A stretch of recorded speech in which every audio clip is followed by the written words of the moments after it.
We are now going to observe a moment for prayers and meditations.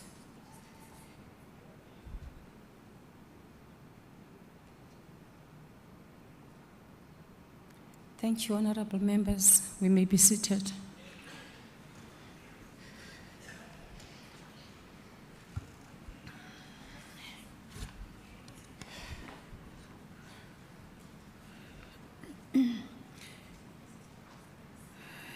Honorable members, let me take this opportunity to acknowledge and welcome the Honorable Premier, Mr. Mxoli Situkwana. Let me acknowledge the Deputy Speaker, Honorable Mabena. Let me acknowledge the Chairperson of House Committees, Honorable William Bulwana, the Chief Whip of the Legislature, Honorable Tembeni Ngwangisa, the Deputy Chief Whip, Honorable Mesara Mleleki, the Leader of Government Business, Honorable Dodoma Kume,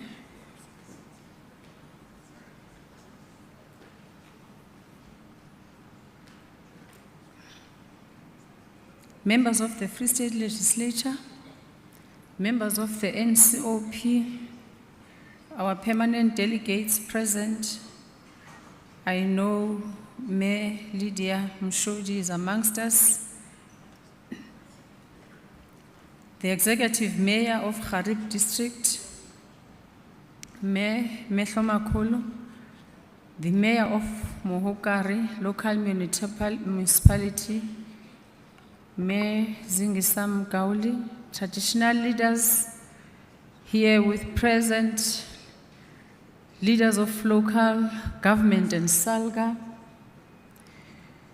sector stakeholders and professional bodies, the Secretary to the Legislature and his management team,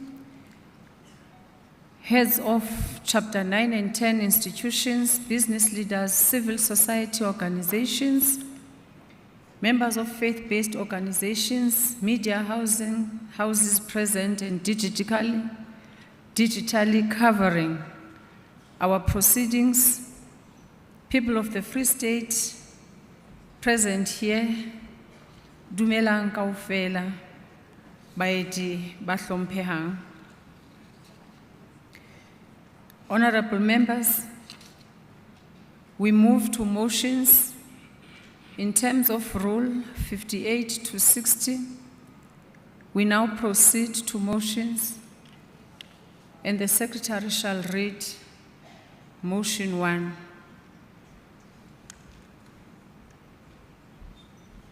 That the reading debate on the appropriation bill number 2 of 2023 be continued with vote 9, public works and infrastructure. Honorable members, the vote before the House is vote 9, public works and infrastructure. The Honorable MEC Mayor Manche will address the House.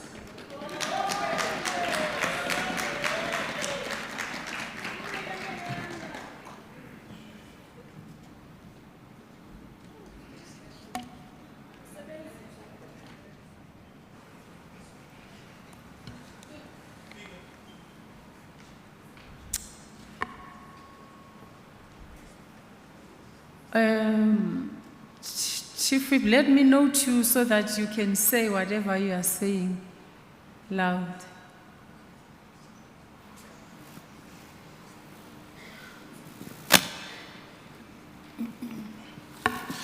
No, thank you, Speaker. I apologize for this introduction. Speaker, I'm just reminding you we should be starting with the mandate to the NCOP.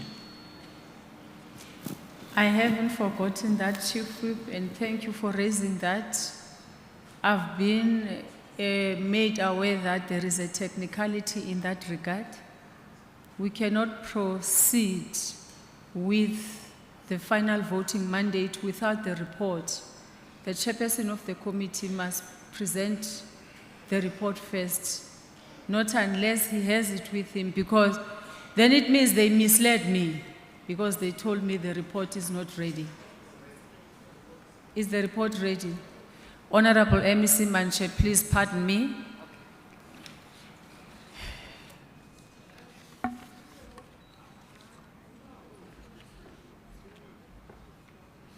I'm told the report is here.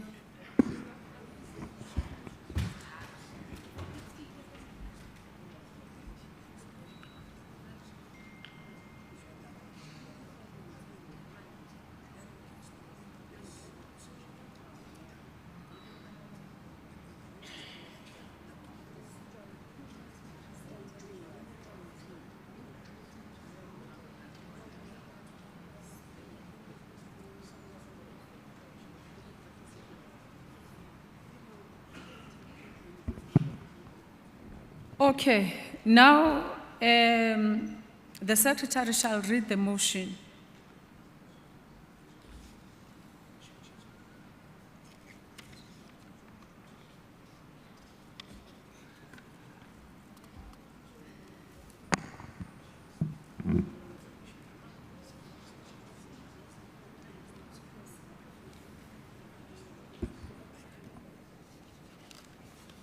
Okay. Honorable members, pardon me for all that confusion. We proceed in terms of Rule 39(1)(f) to report of the Portfolio Committee on Public Accounts and Finance to the Free State Legislature regarding the Division of Revenue Bill B2-2023. I will request the chairperson of the committee to table the report and address the House.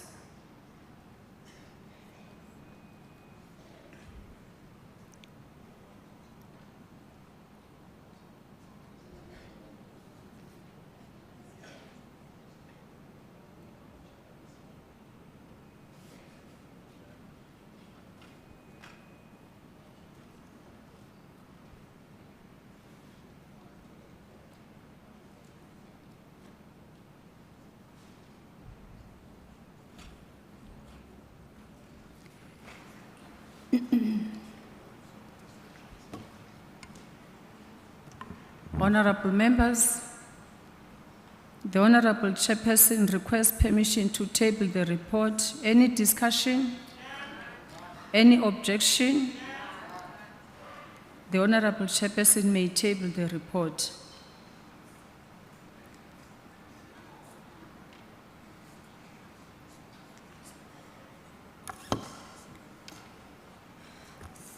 Thank you very much, Honorable Speaker. When does the Honorable member propose the report to be considered? Now, Any discussion? Any objection? Approved. The Honorable member may now address the House on the report. thank you, Honorable Speaker.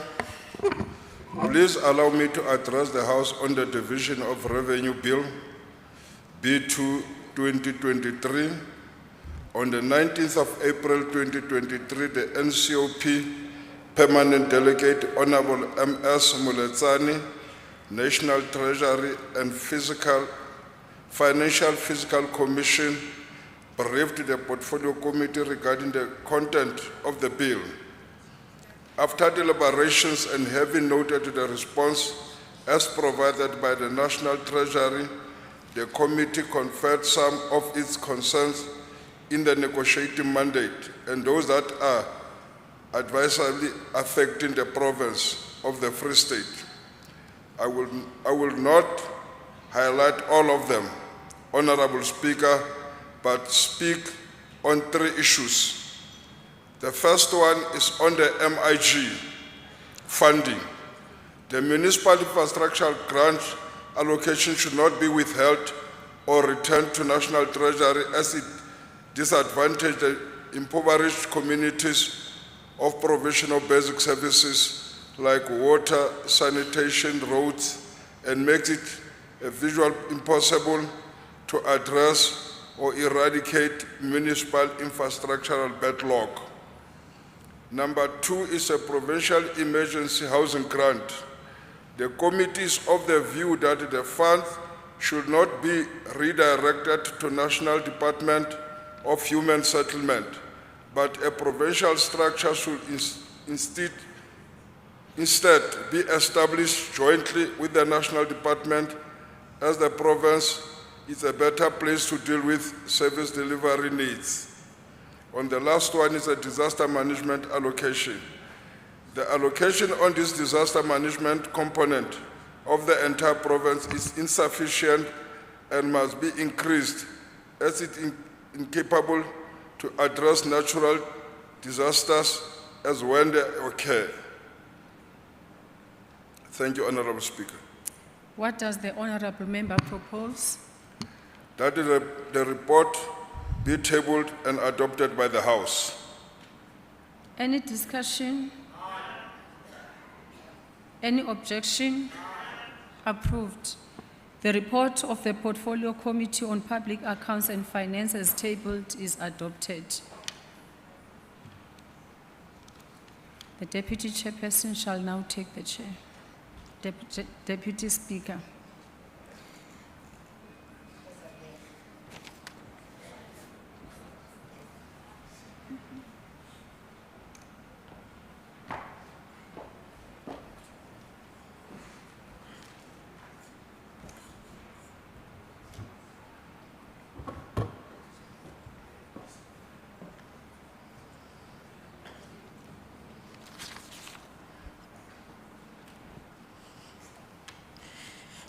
Honorable members, we now proceed to motion 1. The secretary shall read motion 1.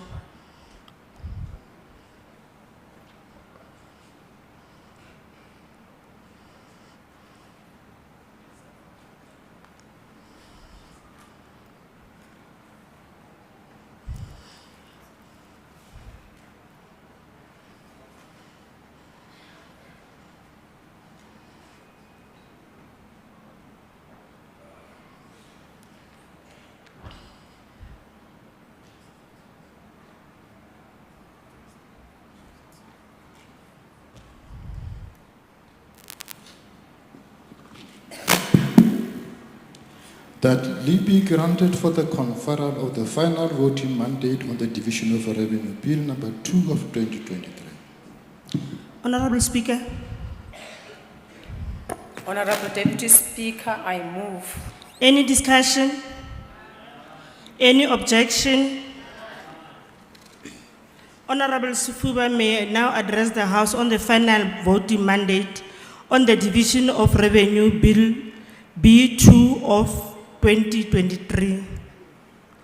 Thank you, Honorable Deputy Speaker. When does the Honorable Speaker propose to...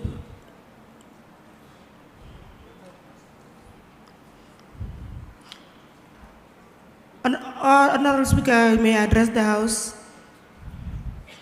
Thank you, Honorable Deputy Speaker, Honorable Chair of Chairs, Honorable Premier, Honorable Chief Whip of the Free State Legislature, Honorable Deputy Chief Whip, the Leader of Government Business, and the Honorable members of this distinguished House, the Leader of Opposition.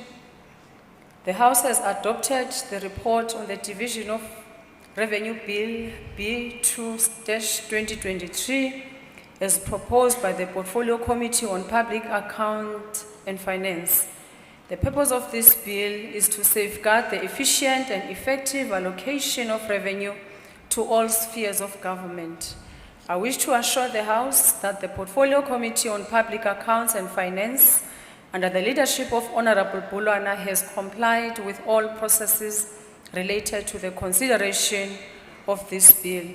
The Honorable Deputy Speaker, in compliance with the mandating procedures of Provinces Act, I now place this bill before the House plenary to decide on the final voting mandate. I thank you. What does the Honorable Speaker propose? That the House vote in favor of the final voting mandate. Any discussion? Any objection? Approved. Honorable Speaker, may I take the chair?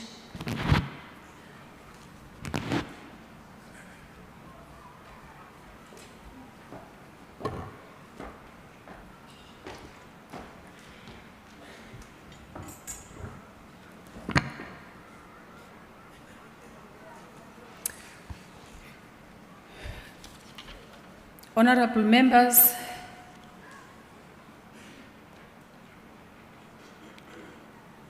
we now proceed and the Secretary shall read motion 2.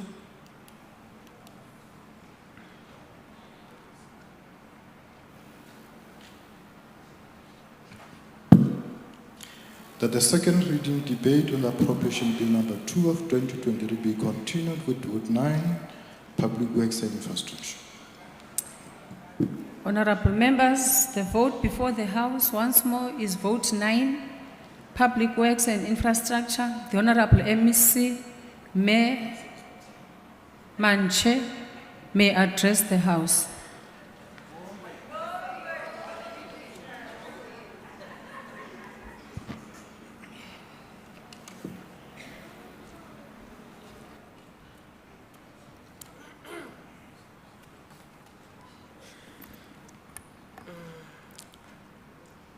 Madam Speaker, Honorable Deputy Speaker of the Provincial Legislature, Honorable Premier, Honorable members of the Provincial Legislature, members of the Executive Council,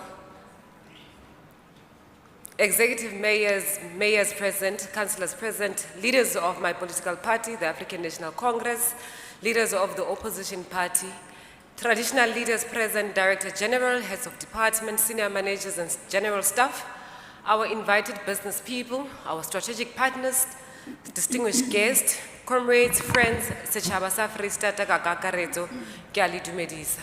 Madam Speaker, it is with gratitude that I stand before this August House to table the Department of Public Works and Infrastructure Policy Budget vote for the year 2023-2024 financial year. It is a great honor because we do so in a year when my organization, the African National Congress, has declared this year as the year of decisive action to advance the people's interests and review and renew our movement. This budget vote takes place immediately after 3 historic events in our country: the recent commemoration of the late Thembisi Lehani, Freedom Day celebration on the 27th of April, and the Workers' Day on May the 1st. May Day came to symbolize unity of the working class. It came to be the day on which workers rededicated themselves to the cause for better working conditions and a greater stay or a greater say in society. May Day has also been used as a platform to put demands to the state, not just employers. On May Day, workers came together in street processions, meetings, cultural, sport, and other activities. We celebrated this May Day in the wake of many progressive changes that have taken place in our country since 1994 democratic dispensation. We must be proud of the fact that we have stabilized our democracy and we have seen many resources transferred to the poor, but there is still more to be done. We are still faced with persistent unemployment, inequality, many communities ravaged by poverty and underdevelopment. We are in the last year of the 6th term of the democratic government. This landmark presents a historic opportunity for us to assess the progress we are making in our historic mission of building a better life for all. Madam Speaker, our work is informed by the National Development Plan priorities, as it will be shown through the departmental programs which are about addressing the imbalances of the past. The mandate of the department is central to priority of economic development, transformation, employment, and suitable, sustainable livelihoods. In our budget speech of last year, 2022, Madam Speaker, we outlined several priorities areas for implementation, and indeed we have progressed in this regard. Madam Speaker, Section 195 of the Constitution requires a high standard of professional ethics in the public sector. It stipulates that public administration must be governed by democratic values, principles, and standards for professional ethics enshrined in the Constitution. Ethical conduct and departmental integrity are key in eradicating fraud and corruption within our public service. The Honorable Premier on the 28th of February 2023 stated that building an effective state that is transparent and accountable will lead to a capable, ethical, and developmental state. He further emphasized that it is our collective responsibility that we restore the integrity and credibility of our government. Good corporate governance, coupled with developmental mindset, is therefore a key factor in underpinning the integrity and efficiency of our department. The Department of Public Works and Public Service and Administration introduced lifestyle audits during 2021 as a risk management tool to detect and prevent fraud and corruption in our public service. Honorable Speaker, the department has complied with the lifestyle audit imperative introduced by the Department of Public Service and Administration. 97 lifestyle reviews were concluded in the previous year, or in the previous financial year, with no red flags identified. When irregular expenditure, unwanted expenditure are concerned, the department has established a committee to investigate, recommend, and recover funds that were spent and value was not delivered. The department is also cooperating with law enforcement agencies where cases of fraud and corruption are being investigated. Madam Speaker, there will be consequences for wrongdoing in this department. Where it is fraud, corruption, theft, failure to pay service provider in 30 days, lack of discipline, we must ensure that taxpayers' hard-earned funds are spent responsibly. The department will support the new fraud and corruption task team announced by the Honorable Premier on the 28th of February 2023. As of today, the department ensured that 100% of its staff from level 7 and above have been trained on the building blocks of integrity, compliance, and ethics in an anti-corruption context through compulsory ethics course. 116 unskilled workforce were also taken through the face-to-face ethics training. This means that 79% of our staff complement have been exposed and received certificates for compulsory ethics in the public service. The remaining staff will undergo this intervention during the 2023-2024 financial year. Furthermore, the department applied the ethical principles outlined in the Code of Conduct for the Public Service and the Financial Disclosure Framework provided for by the Minister of Public Service and Administration. The department complies with 100% for all categories of staff who are required to disclose their business interest. Skills development is crucial for personal and professional growth in today's dynamic and competitive work environments. It refers to the process of acquiring new skills, enhancing existing skills, knowledge, and ability that are relevant to an employee's career and personal goals whilst enhancing employability, personal and professional growth. Investment in skills development is beneficial and contributes to building a capable, ethical, and developmental state.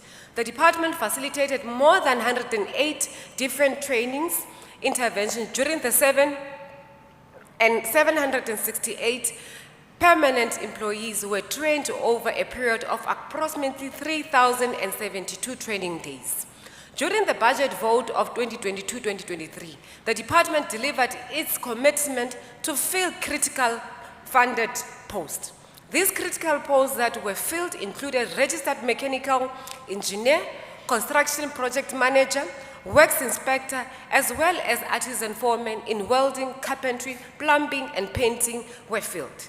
In the financial year 2023-2024, appointments. The department will further address representativity, youth, and people living with disability where candidates possess adequate competencies. The department currently has the highest number of competent and registered professionals in the province in the disciplines of engineering, quantity surveying, architectural services, structural construction, project managers, and professional technologies.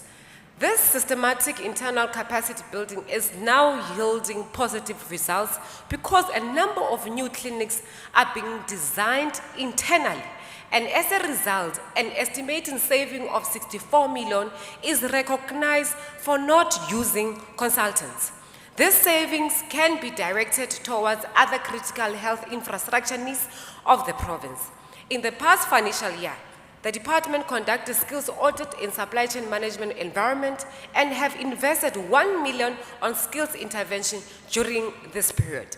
Emphasis was placed on key interventions to eliminate fruitless, wasteful, and irregular expenditure, contract management, and detection and combating of bid reading, to mention just a few. This process will unfold further in the year 2023-2024 financial year with rotation of some employees, recruitment of suitability, qualified candidates, and unskilling or upskilling to enhance construction procurement portfolio, thereby contributing to improved turnaround or in delivery of infrastructure projects.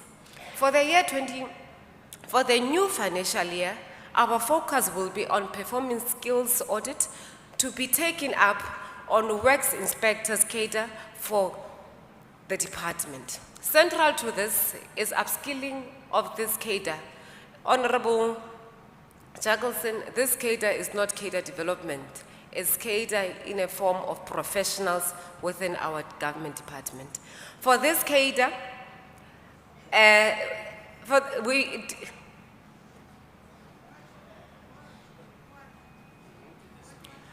on this cadre, to meet the requirements for registration as professional building inspectors as outlined by the South African Council for Project and Construction Management Professionals.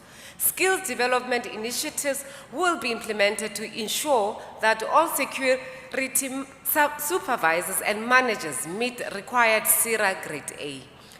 We will expand this intervention to to other levels of security employees for the 2024-2025 onwards. Madam Speaker, the department takes its mandate on maintenance of public buildings very serious. We understand that maintenance work and new infrastructure projects are creators of job opportunities, and therefore the department, through maintenance of office accommodation for both our staff and client departments, continues to create jobs. As a custodian of immovable assets in the province and having assumed this responsibility to provide office accommodation to all provincial departments, the department has a responsibility to ensure that buildings occupied by departments comply with occupational health and safety standards. Any employer of choice is measured against the success of the employees' health and safety program. Within the Department of Public Works and Infrastructure, this program relies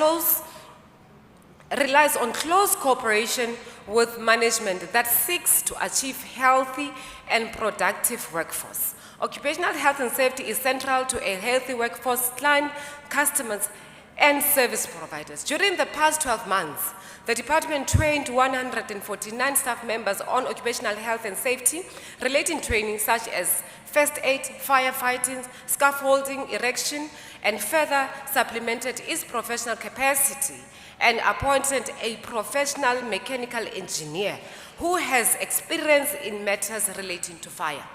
This will assist the maintenance of firefighting equipment. The department has a close working relationship with the Department of Labor and Employment to ensure that contravention prohibition notices issued to department are dealt with promptly and effectively to ensure compliance with all other aspects of Occupational Health and Safety Act. Improvement of government buildings. In 2022-2023, financial year, we've spent 52.749 million on maintenance, refurbishment, and upgrades of various properties under the direct responsibility of the department. Our focus was on repairs and services of the lifts, fire equipment, electricity equipment, and day-to-day maintenance. We further refurbished a number of our buildings for use as offices by various departments. Madam Speaker, the department is resolute on utilizing state-owned properties for office accommodation, and for this reason, a number of refurbished to accommodate client departments have been identified. This initiative is assisting the department to reduce payment of operating leases and to improve the status of buildings in the province. For the past 3 financial years, the department refurbished 5 dilapidated state-owned buildings that were not in use across the Free State province and repurposed them for office as follows. 1, Botterville for the Department of Agriculture. 2, Odidalsres for the Department of Agriculture as well, where an amount of 1.035 million was spent. Velcom for the Department of Agriculture and Rural Development at a cost of 649,000. Velcom again for the Department of Sports, Arts and Culture Recreation at a cost of 424,000. Kronstadt for the Department of Sports, Arts and Culture and Recreation at the cost of 2.580 million. The department performs annual conditional or condition assessment of buildings, and that informs the maintenance plans for various departments. For 2022-2023, department was able to exceed its target of 10 condition assessment and perform 22. For the year 2023-2024, we are planning to perform 20 condition assessment across the province. Madam Speaker, the department has allocated an amount of 113.6 million to maintenance and refurbishment projects that will cover the 2023-2024 financial year. 1 is Tirelozone building in Bloemfontein for the Department of Social Development to use as a dormitories and office accommodation at an amount of 26 million. Or an amount of 26 million has already been spent on this project in the last financial year, and further 8.4 million will be spent to complete this project this financial year. Tusanong, formerly known as Old Sasa building in Bloemfontein as well, for the Department of Cooperative Governance and Traditional Affairs. An amount of 19.4 million was spent last year, and further 30.7 million will be spent in the year 2023-2024 financial year. Kopano Complex building in Velcom for the Department of Education, where an amount of 12.5 million will be spent this financial year. For the MTF period 2023-2024 to 2025-2026, the department intends to refurbish the following buildings: unused building in Lady Brand for the Department of Agriculture and Rural Development, unused building in Betuli for the Department of Social Development, Sandstone building in Fixburg for the Department of Social Development, Tennyson for the Department of Agriculture and Rural Development, Botshabelo for the Department of Agriculture, and as well as Department of Social Development. Madam Speaker, infrastructure development remains a key sector in the transformation of the economy and the creation of jobs in our province. Since the beginning of the current administration to date, the department has constructed and delivered 12 schools and hostels in the various towns within the Free State province. Construction of these schools ensured continued creation of jobs and development of small business enterprises. One of these newly completed schools is Mooifontein, where we are today. This school, it has 24 new classrooms with an administration block, including reception, offices, and restrooms. We have also built a kitchen, dining room, school hall, and ablution facilities for staff members and school children. For safety purposes, the school is safely secured with table fork palisades all around.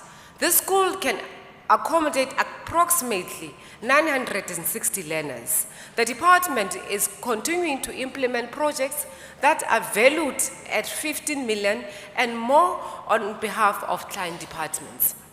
In 2023-2024 financial year, we will continue to implement, or we will continue with the implementation of the following education facilities that will create over 300 jobs that were awarded in 2022-2023 financial year. Morena Tsuhutsi Primary School in Makgolokweng, Harris Smith, is currently at 14% progress. We lost close to 120 days due to community disruption. The contractor currently is on site, and we are hopeful we will complete or implement without further interruptions.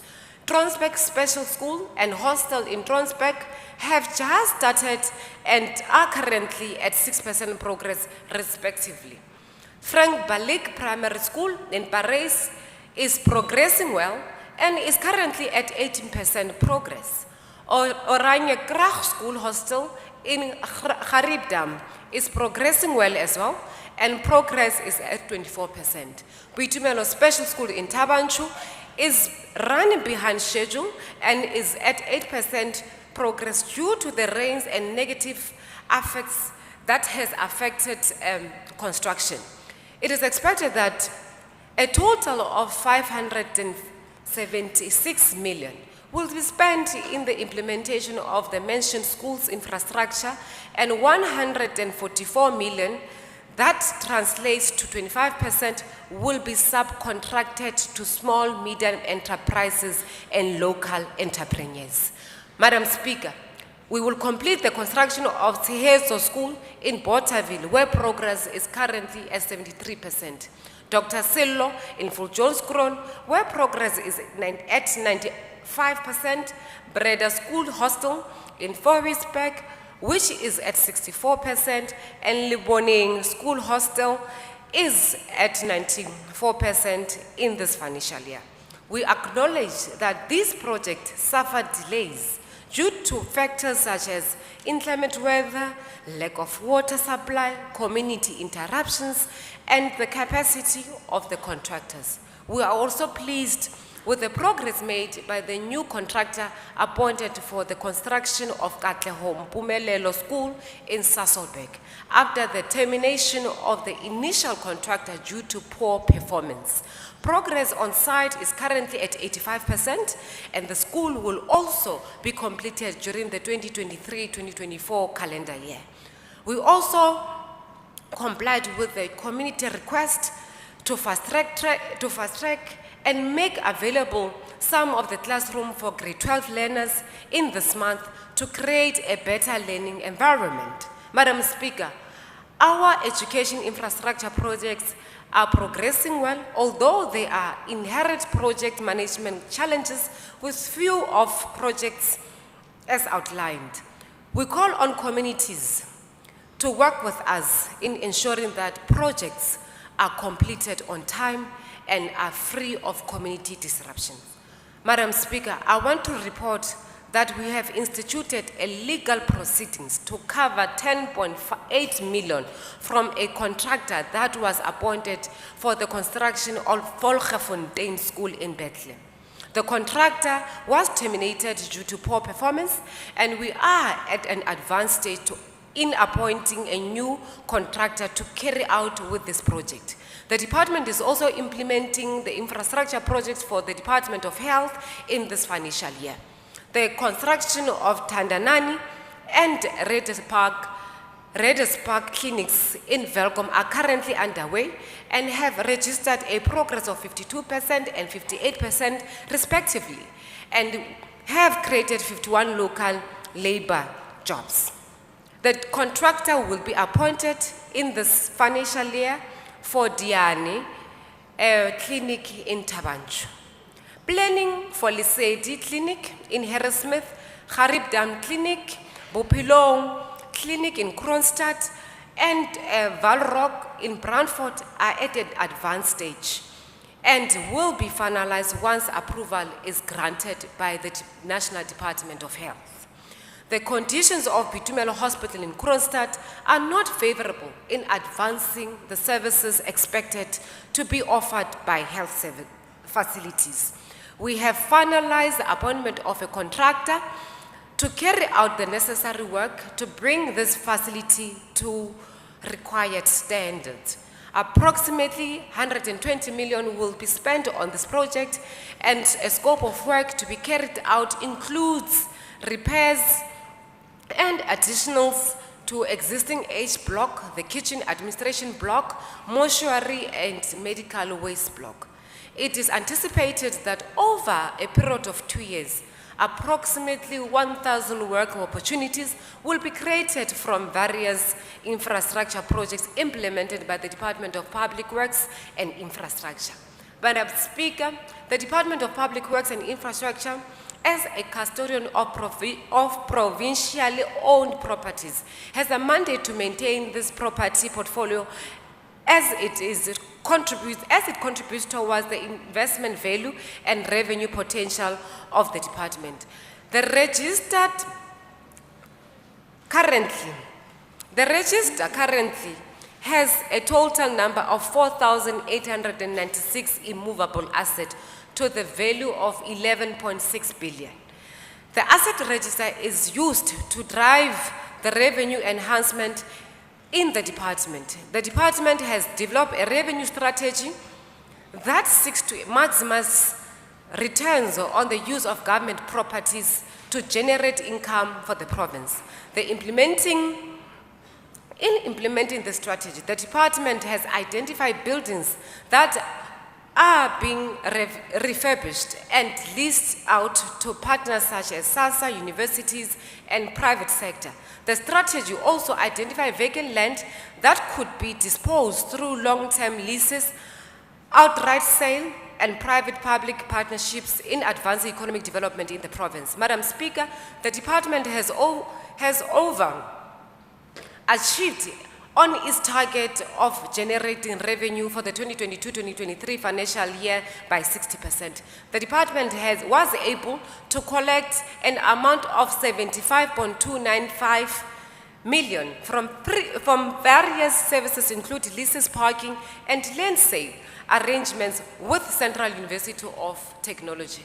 Partnerships on land, unused, dilapidated business buildings, or dilapidated buildings as an infrastructure drive, and the custodian of immovable assets. The department is expected to contribute towards the revenue generation in the province through leasing of state properties and disposal of assets. The department understands that to create sustainable development or revenue, the province needs to invest in its properties, as most of them have aged. The department depends on funds allocated for maintenance to refurbish and repurpose buildings that are no longer in use or are not utilized effectively and efficiently.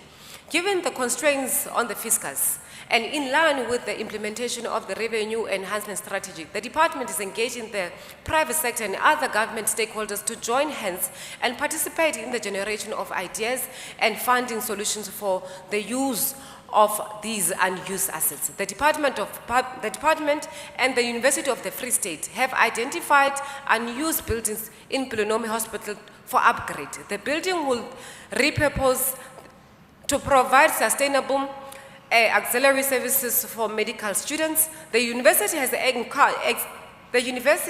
has secured donor funding for this initiative and will be working with both the Department of Public Works and Health in this project. It is anticipated that the memorandum of agreement will be concluded with the university by July this year to give effect to this particular project. Madam Speaker, the department has identified facilities that could be used as student accommodation in partnership with the University of Technology, CUT.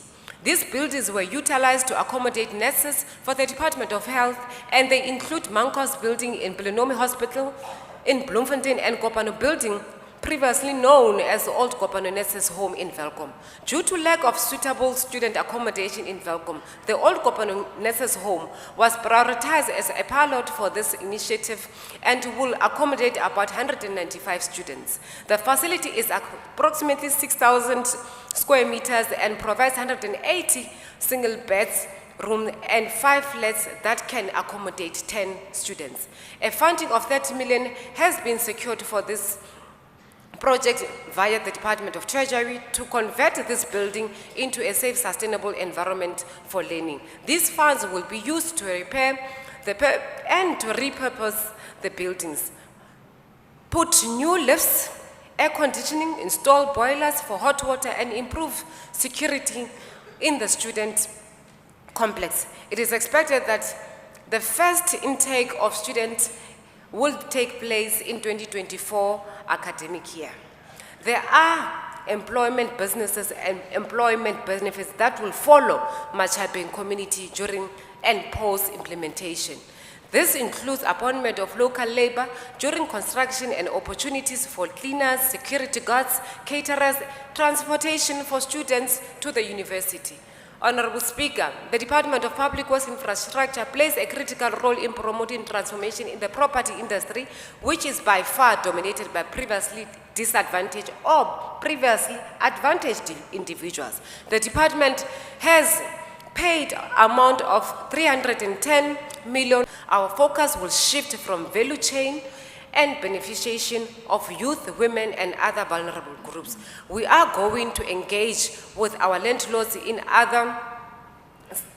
as a department in order to direct proceeds from our lease payments to cater for these groups. We are targeting services such as cleaning, security provision, maintenance, health, and safety services. Our people must benefit from millions that we spend on payment of leases of buildings. Municipal payments, despite fiscal constraints and recurring shortfalls on budget for municipalities,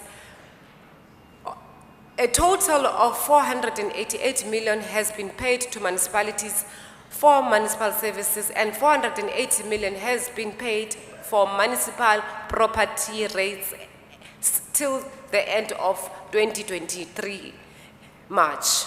On these funds, 312 million was paid to Mangaung Metro, 154 was paid to Sentlek, 179 million was paid to Machabeng, and 60 million was paid to Maludia Pufu. For the year 2023-2024 financial year, a total of 172 million is budgeted for municipal services and 480 million is budgeted for rates and taxes. The budget beneficiaries of this budget remains Mangaung Metro municipality.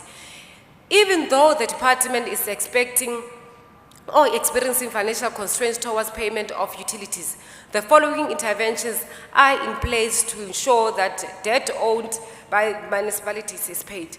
The department will continue to engage municipality to decrease unreasonable tariffs. The department will continue to negotiate with municipalities on how to plan to deal with other areas in terms of previously amounts that we owe to the municipalities. The department continues to report the projected shortfalls of various structures such as provincial treasury. Madam Speaker, the country is currently going through serious challenges of energy supply, and this challenge is as a result of load shedding. The government has embarked on various bold and multiple measures to resolve these challenges. All these measures are elements of integrated resolution or resource plan of 2019 that we will continue to implement as announced by the ANC in the January 8th statement.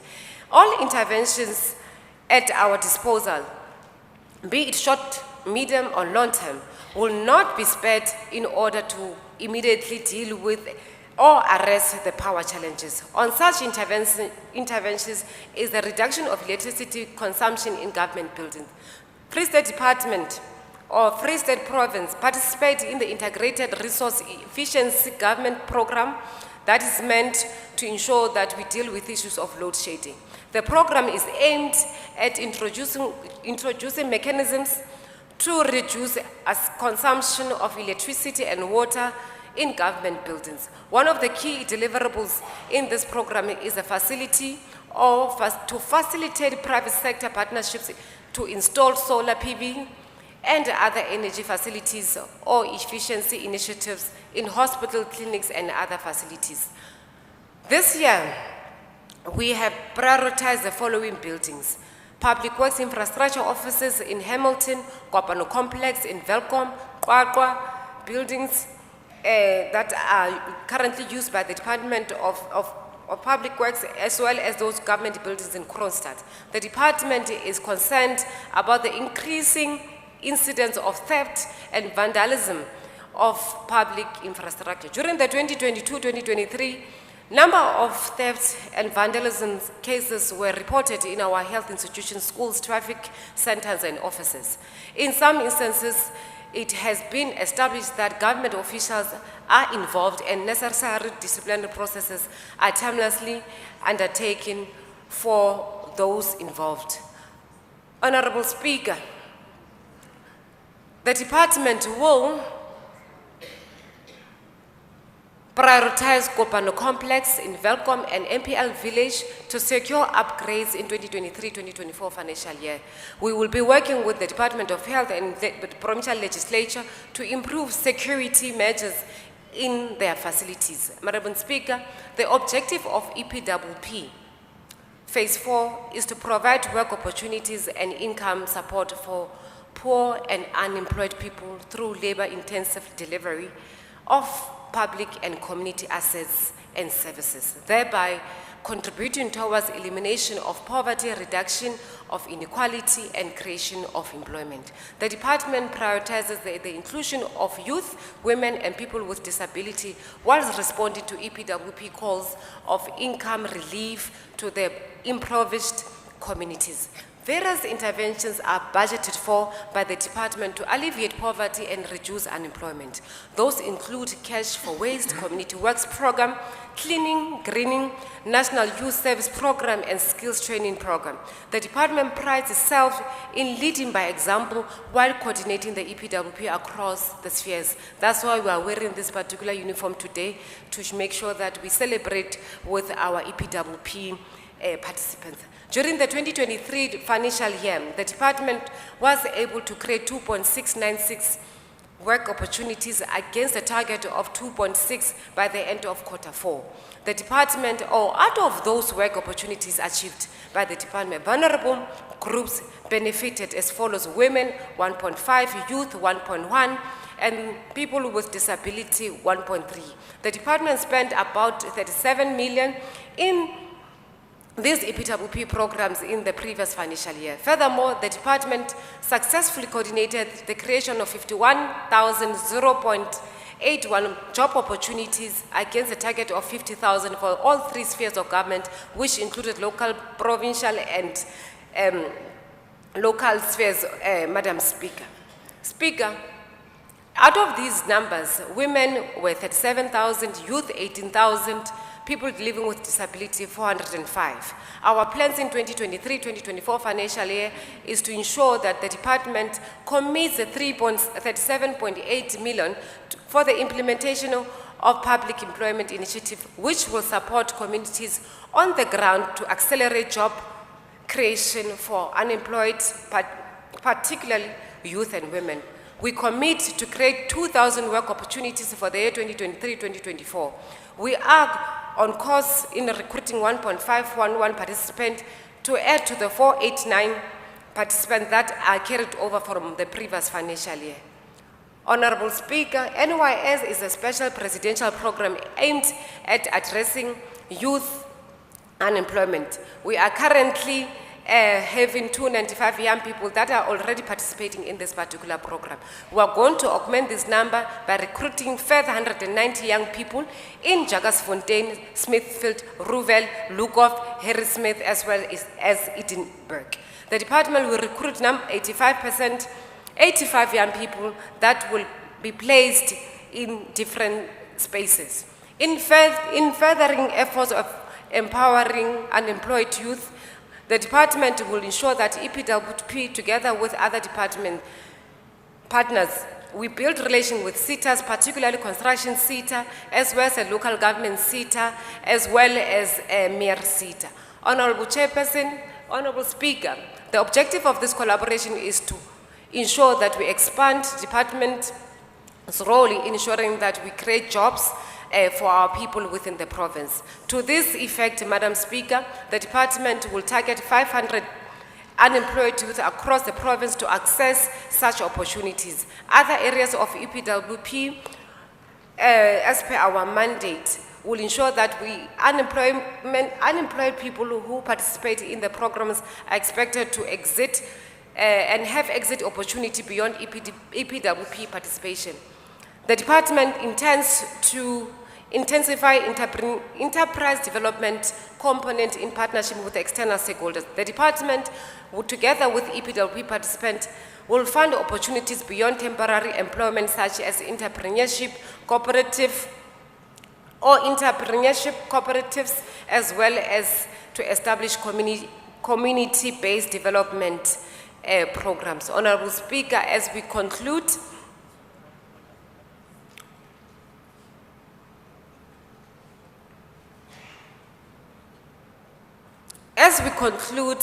Honorable Speaker, I would like to take this opportunity to thank the department led by the HOD, as well as members of the executive, as well as my family, for allowing me and giving me an opportunity to lead this particular portfolio. I therefore want to also appreciate my husband and my children for the opportunity given to me. Thank you, Modimo ko. Honorable Ke a leboga. MEC.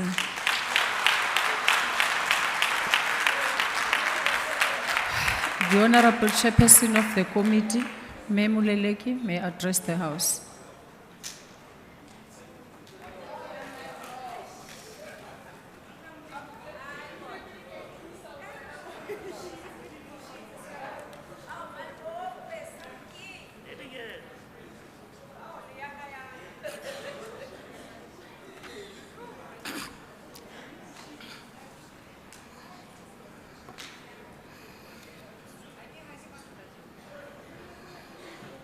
Thank you, Honorable Speaker. Honorable Speaker, Order. Honorable Zanele Sifuba, Honorable Deputy Speaker, Honorable Lucille Mapena, the Premier of the Free State Province, Honorable Nkolosi Dukwana, members of the Provincial Free State Legislature, members of the Executive Council together with their HODs, executive mayors and municipal managers, traditional leaders, listeners and viewers, Dumela. Madam Speaker, the National Development Plan knows that to achieve sustainable and inclusive growth by 2030, South Africa needs to invest in a strong network of economic and social infrastructure. Allow me to reiterate the words of my Premier, Honorable Nkolosi Dukwana, in his State of Province address, open quote, "We'll call on our people to agent of change and put their energies at their disposal of communities. We urge them to support our efforts to combat corruption, malfeasance, and maladministration. Today marks the beginning of the end of such an era. The period ahead will be characterized by courage and decisive action to the Free State on a new path of development. This will involve a focused recruitment of capable public servants to transform our ideals into pragmatic action." Close quote. As custodian of oversight, we remain vigilant in ensuring that policies announced by government and authorities, by Parliament and provincial legislature are actual delivered. This function includes monitoring the achievement of goals set by the legislature and the government's own program. It is only when government, private sector, and labor work in unison towards common objective that we'll be able to reduce the impact of the pandemic and years of major fiscal cuts. Together, we can build better communities. Madam Speaker, the Free State Province create 50,082 jobs opportunities through the expanded public works program across the 3 spheres of government. Therefore, exceeding 2030 commitment of this number, the community works program contribute 26,871 job opportunities. The building capacity of the Department of Public Works and Infrastructure should be a long venture that involves a number of fundamental programs ensuring the development of technical skills through internship, learnership, apprenticeship, and young professionals programs. The construction and building environment and central to the revival of the economy and opening of the opportunities that will transform and benefit the province. To continue driving investment into each of these sectors, increase engagement and collaboration between public and private sectors has become a priority. Madam Speaker, the rollout of social and economic infrastructure has had a significant impact on the lives of the people of the Free State, from development opportunities to improve access to service associated projects that had a powerful impact on the quality of life for those who were previously neglected by the apartheid regime. The capital investment of public infrastructure does not only support local participation, but also assisted the Free State Province to address the inherited spatial injustices.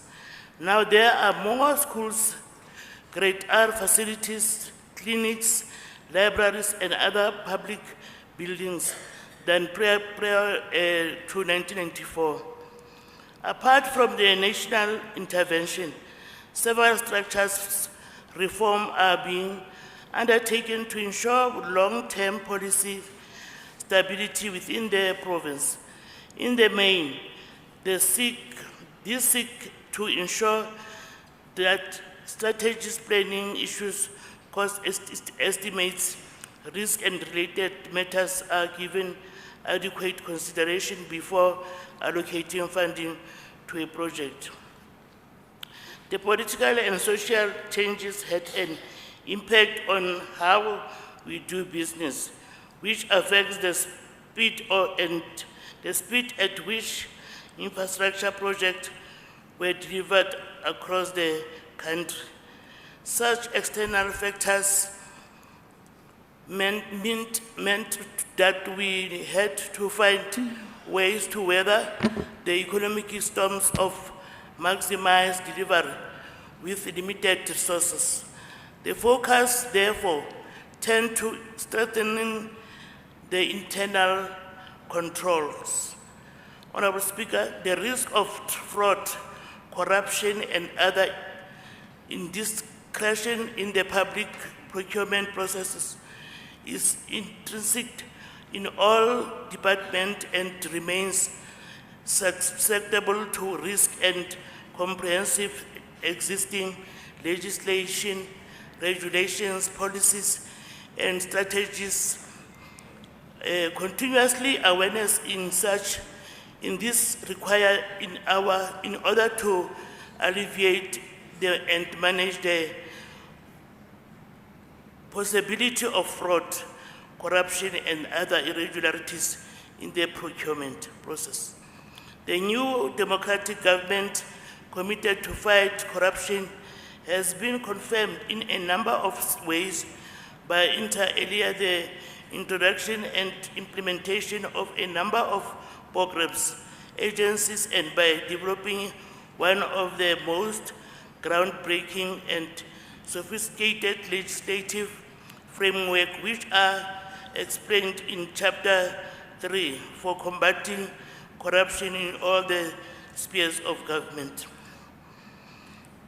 Honorable Speaker, over the past year, the EPWP has focused on several issues, given the hundreds of public bodies implementing EPWP projects. Effective reporting has been a challenge, and the Auditor General has raised a number of issues. The second issue is the 30 days payment compliance. As this caused a huge delay in service being rendered, and the departmental should improve on consequences management being implemented for employees not complying with the processing of the payment within 30 days.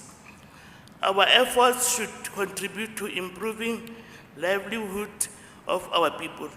This is and should be our preoccupation, and we are determined and committed to fulfill this mandate. As the Infrastructure Development Committee, we urge that this department, as an infrastructure implementing agent, to be a catalyst to attain this priority without fail. Madam Speaker, we also implore all our people and public representatives to our work within us to ensure the safety of the limited infrastructure that has been placed at their disposal. I want to take this opportunity to thank my political organization, the African National Congress, for entrusting me with this responsibility, and I will ensure that the policy objectives of the ANC-led government are realized to its full extent. We hereby support the budget vote of the Department of Public Works. I thank you. Honorable Klute.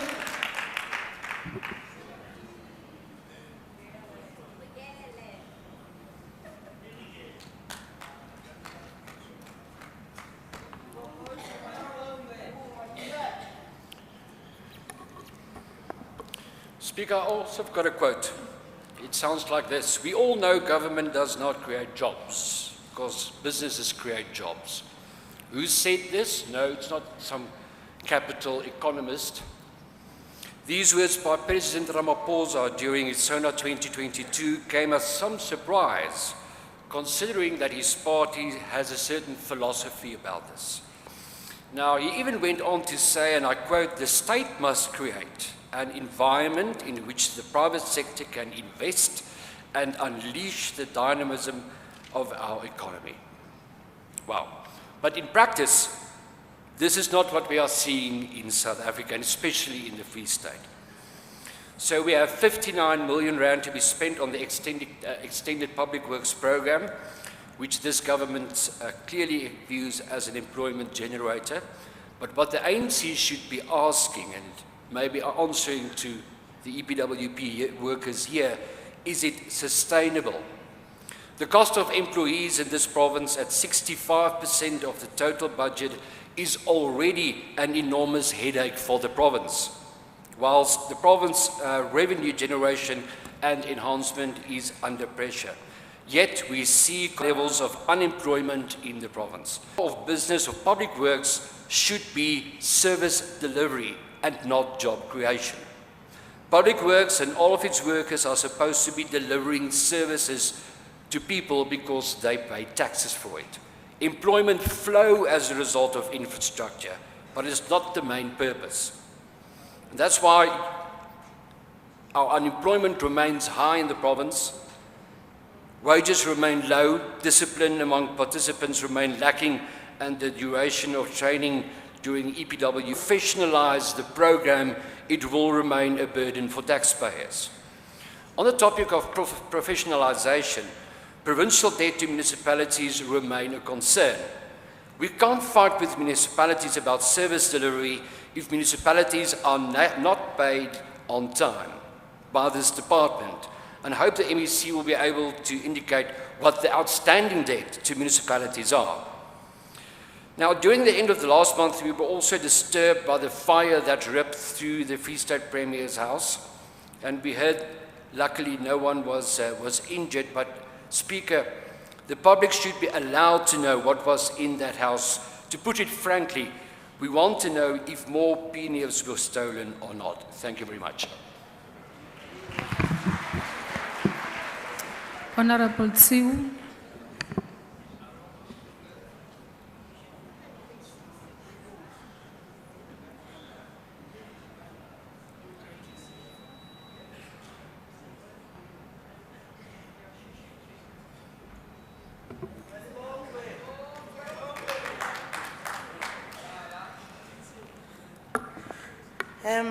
Honorable Speaker, Ms. Anele Sifuba, Honorable Deputy Speaker, Melusi Mapena, and Honorable Premier, Dr. Mpolisi Dukwana, Honorable members of the Legislature, and Honorable members of the Executive Council, mayors present here today, councillors present, and traditional leaders, distinguished guests, members of the community, Dumelang. It is indeed an honor for me to be addressing you in this August House just 2 days after the world commemorated May Day, which is known as internationally as the Workers' Day. It is the day that is observed by many countries where struggles and gains made by workers and labor movements are commemorated. In South Africa, the day has been officially recognized since 1994 as a reminder of the critical role played by the country's workforce in the struggle against apartheid. Ho a kgothatsa baheso ho bona hore lefapha lena la rona la public works le infrastructure has compliant with the lifestyle audits as introduced by the Department of Public Service and Administration. Kinto e thabisang eo. Ka hore they have all, as of now, jwalo ka ha letona le boletse, they've concluded 79 lifestyle reviews. And this is a step in the right direction and work in progress in preventing fraud and corruption in the department. And we applaud the department for establishing a committee to investigate and recommend and recover funds that were spent and value was not derived. We commend your department, MEC Mahlatsi, in ensuring that 100% of staff members in the Department of Public Works and Infrastructure have been trained on building blocks of integrity, compliance and ethics and anti-corruption context through compulsory ethics courses. Developing professional growth in the department, many employees of the department are benefiting in the skills development program for career progression. Ke mosebetsi o motle o mme Mahlatsi o etsang hore o etse bonnete ba hore basebetsi ba fumana development le hore ba hola di career tsa bona. Ha kene le mosebetsi ya cleaning kapa sebetsa jareteng a ba tswa ntsa le jwalo o tswa antlafaditse career high, mme hona ho a thusa hore ba kgone ho thola di promotion le di opportunity tse bang ba ka di thola mesebetsing e meng. Re a leboha ke hona re re pele ya pele.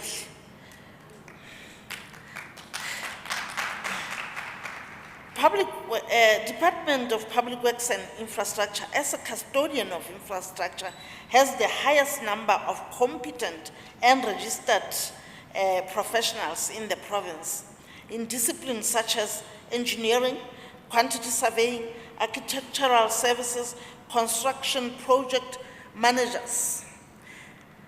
The department has to be commended as this it was our mosebetsi o etsuwe ka hara lefapha ho ena le hore re batle di consultants ka ntle tse bang di ja tjhelete e ngata mme sena se boloka tjhelete e ngata ya lefapha moo e kgonang hore ise tjhelete eo e bolokuweng ho ya ditshebeletsong tse ding jwalo ka ha re tseba hore di-budget ya lefapha haholo lona le ha e ya lekana ho latela mandate e ba nang le ona mme ha ba save tjhelete ba kgona hore ba ntshetse pele meralo e meng ya bona jwalo ka lefapha mme ke kopa hore batho bana ba sebetsang in the bana ba di-professional tsena tse hirilweng in the Department of Public Works and Infrastructure di thuse mafapha a mang le ona a ntseng a ntshetsa pele mosebetsi ona wa kaho.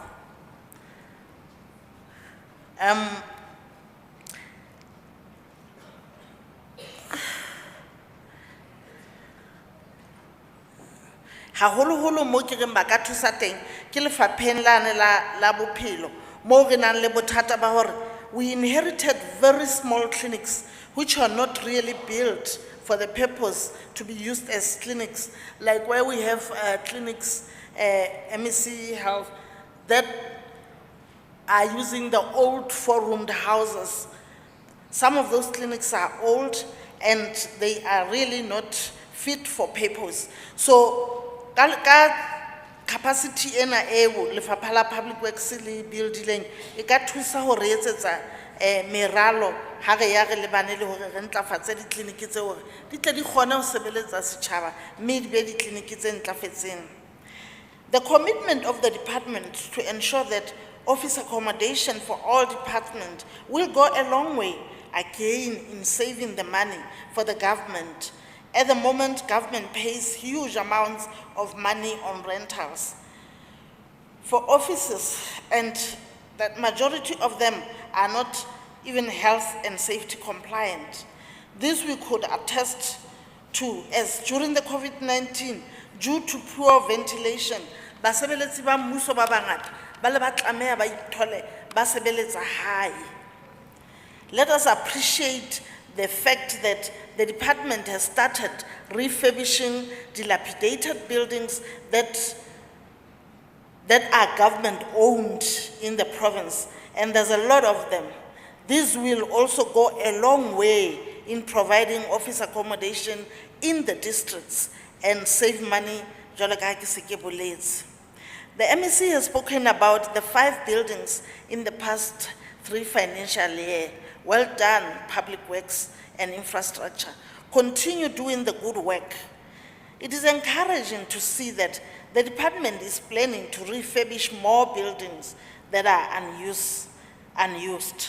Let me congratulate the department of finally appointing a contractor to work at Mooifontein Hospital in Kronstadt.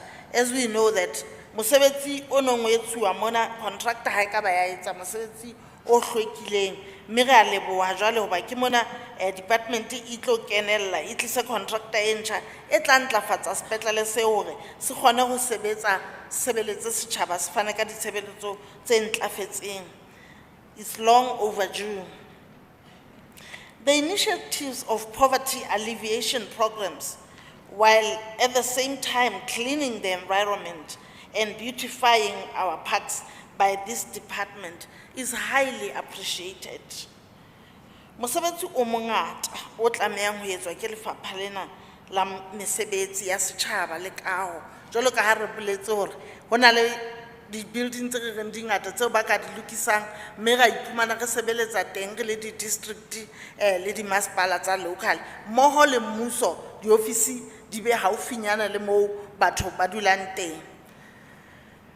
Humpa ho haella tjhelete, mme ka tsela ena ha ba lokisa meaho eo e sentse e ownwa ke mmuso, e tla save tjhelete e ngata hore lefapha le etse mosebetsi o batho ba tla o bona.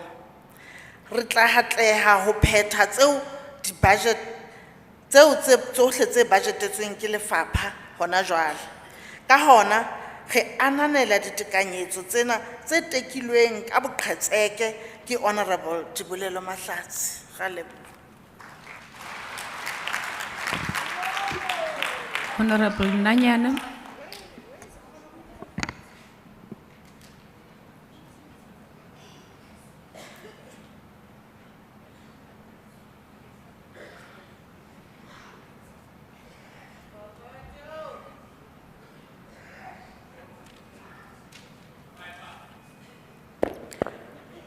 Honorable Speaker of the Free State Legislature, honorable members of the Free State Legislature, commissars and fighters of the Economic Freedom Fighters, permanent delegates of the NCOP, media houses, distinguished guests, I greet you all.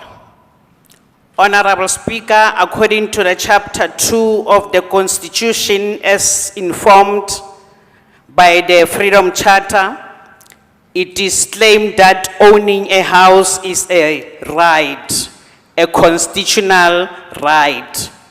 Yet there are so many informal in settlement.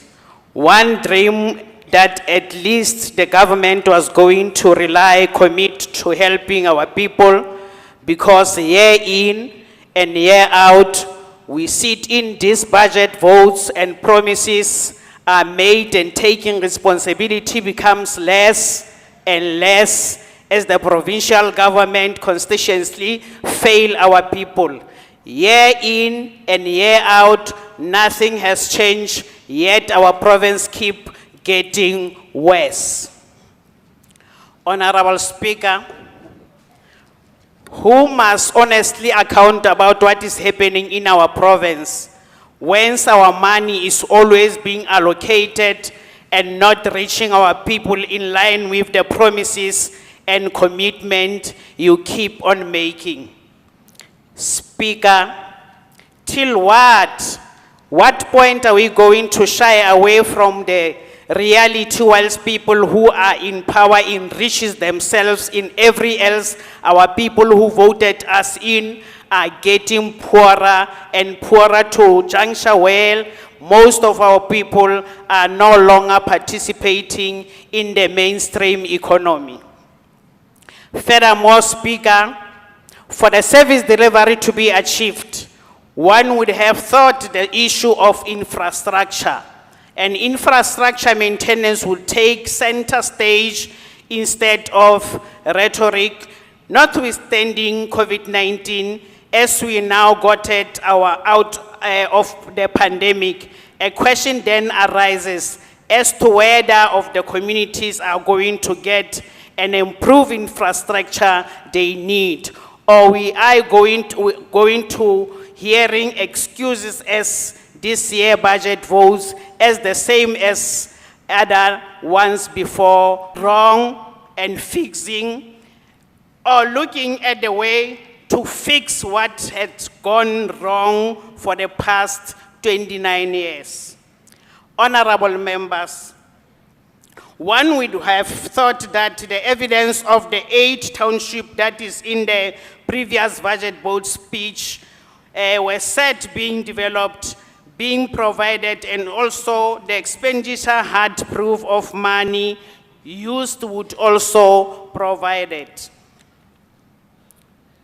Honorable Speaker, as I said, accountability needs to be the new culture of our province and government. And when a department commits doing something, it has to be done. And we need to see the evidence that effect. There were projects around human settlement that were established in the Marikana, in Mantsopa local municipality, Clockland International Settlement in Sesotho local municipality, by paying in Slovos Slovo Park in Masilonyana local municipality and Vergenoeg in Nala local municipality.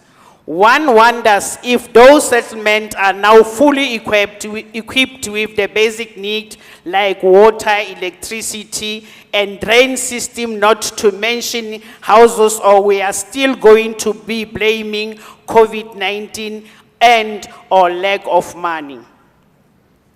Honorable Speaker, the department further promised to deliver 2,237 housing units, on which 2,118 of them will be new individual housing units. As I understand, the purpose of having a parliament is to keep our officials who are in office accountable, and that they should present a body. Honorable Nanyana, could you please pause? I don't know which hand to take, whether the chief whip is up already with the mic. Let me take the chief whip.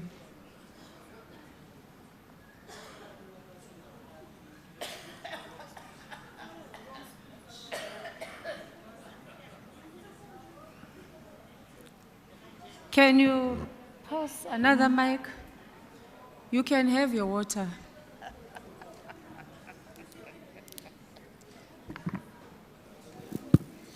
No, Speaker, thank you, point of order. Menanyano, who discuss a budget, ya human settlement, if it is a public works and infrastructure.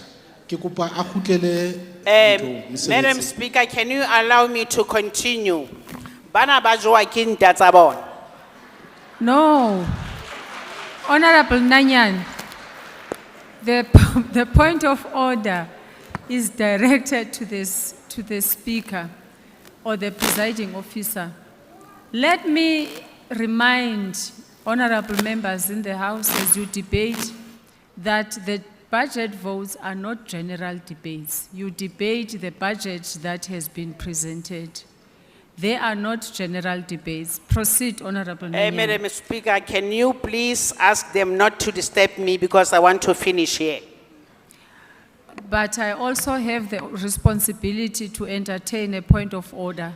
And the point of order is, Honorable Speaker. Nanyan,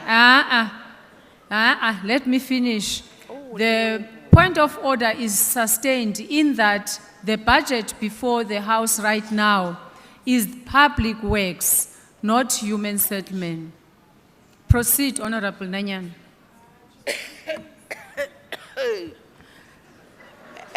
Honorable Speaker, I'm going to request the members of the public not to disturb, to be in order, to sit and observe the proceedings without any participation, without any comments, because this is the sitting of the House. Only members this side can participate. Thank you. Honorable Speaker, the department furthermore promises to deliver 2,237 housing units, of which 2,118 of them will be new individual housing units. As I understand, the purpose of having a parliament is to keep our officials who are in the office accountable, and that they should present a body of evidence and come up with the results where they build such units, or rather be fed with excuse once again. Honorable Speaker, in Brandwag in Bloemfontein, there are flats there that were owned by the government and were leased out to working class. The government then continued to outsource day and functionality of the flats. And somehow, there is a monster called Freshco, mismanaged and squandered the gains and rent money collected from the tenants. And fast forward, the company was kicked out. As we speak, Madam Speaker, the flats are just occupied by people, and some of them own more than one, and they are renting the flat out and taking the money for themselves. What the government done around this issue, or perhaps the blame will lay at Mangaung Metro doorsteps. Speaker, the list goes on. We are having the unfinished one in sports, and we are having the Kalo village mismanaged, misplaced, and misdirected as well. Where do we go from here, good people? Honorable Speaker, repeatedly we are faced by pushing back when we deliver a genuine statement of this forum, notwithstanding the fact that the Constitution of the Republic of South Africa requires a high standard of professional ethics in the public sector.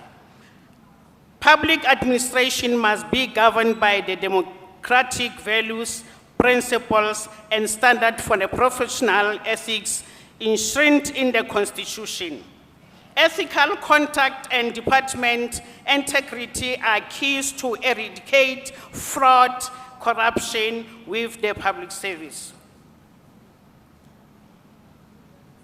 Speaker, all this colorful statement made here will be in vain if accountability and compliances are not taken serious. And part of the question marks harbors around the following statement made in the budget vote on the 7th April 2022. The department upskilled staff members on building blocks of integrity, compliance, and ethics in the anti-corruption context. As of the 31st March 2022, 660 of the 1,317 employees have concluded the ethics in the public service skill intervention. In order to achieve this milestone, the department invested 770,000 for face-to-face training of 250 staff members and in the unskilled category. The remaining staff attended this ethics training intervention are still online. We still continue with the intervention during 2022 and 2023 financial year.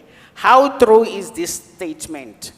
Honorable members, one will have thought that to date, all the 1,549 facilities and the breakdown thereof would have gone as far as make mention of names of those buildings.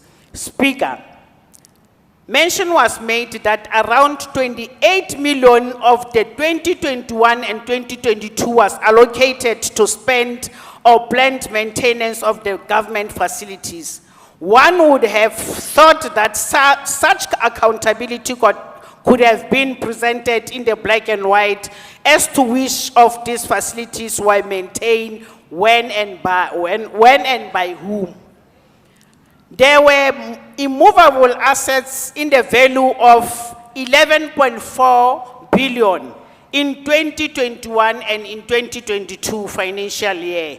You went out to tender and advertised 17 vacant sites and set 13 of them plots in various towns. What happened to the other ones that had been advertised, and what happened to the remaining 51 vacant sites and 1 plot? How many municipalities does the department owe in rate and taxes, and what are the amounts owed in respect of each municipality?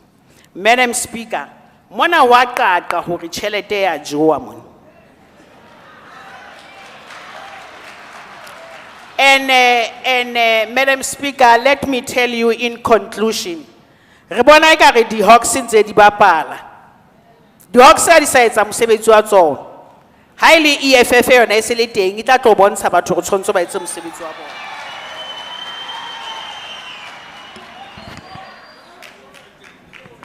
I'm going to appeal once more by Barona, the members of public, Sichaba, Sakharip, Hali participate in the proceedings of the House. Ke tlo le kopa Sometimes liba excited ke a tseba ha o mametse baetapele ba bua, but in terms of the law, you are not supposed to participate. I'm humbly appealing to yourselves not to do that. I'm going to call Honorable MEC Goloi.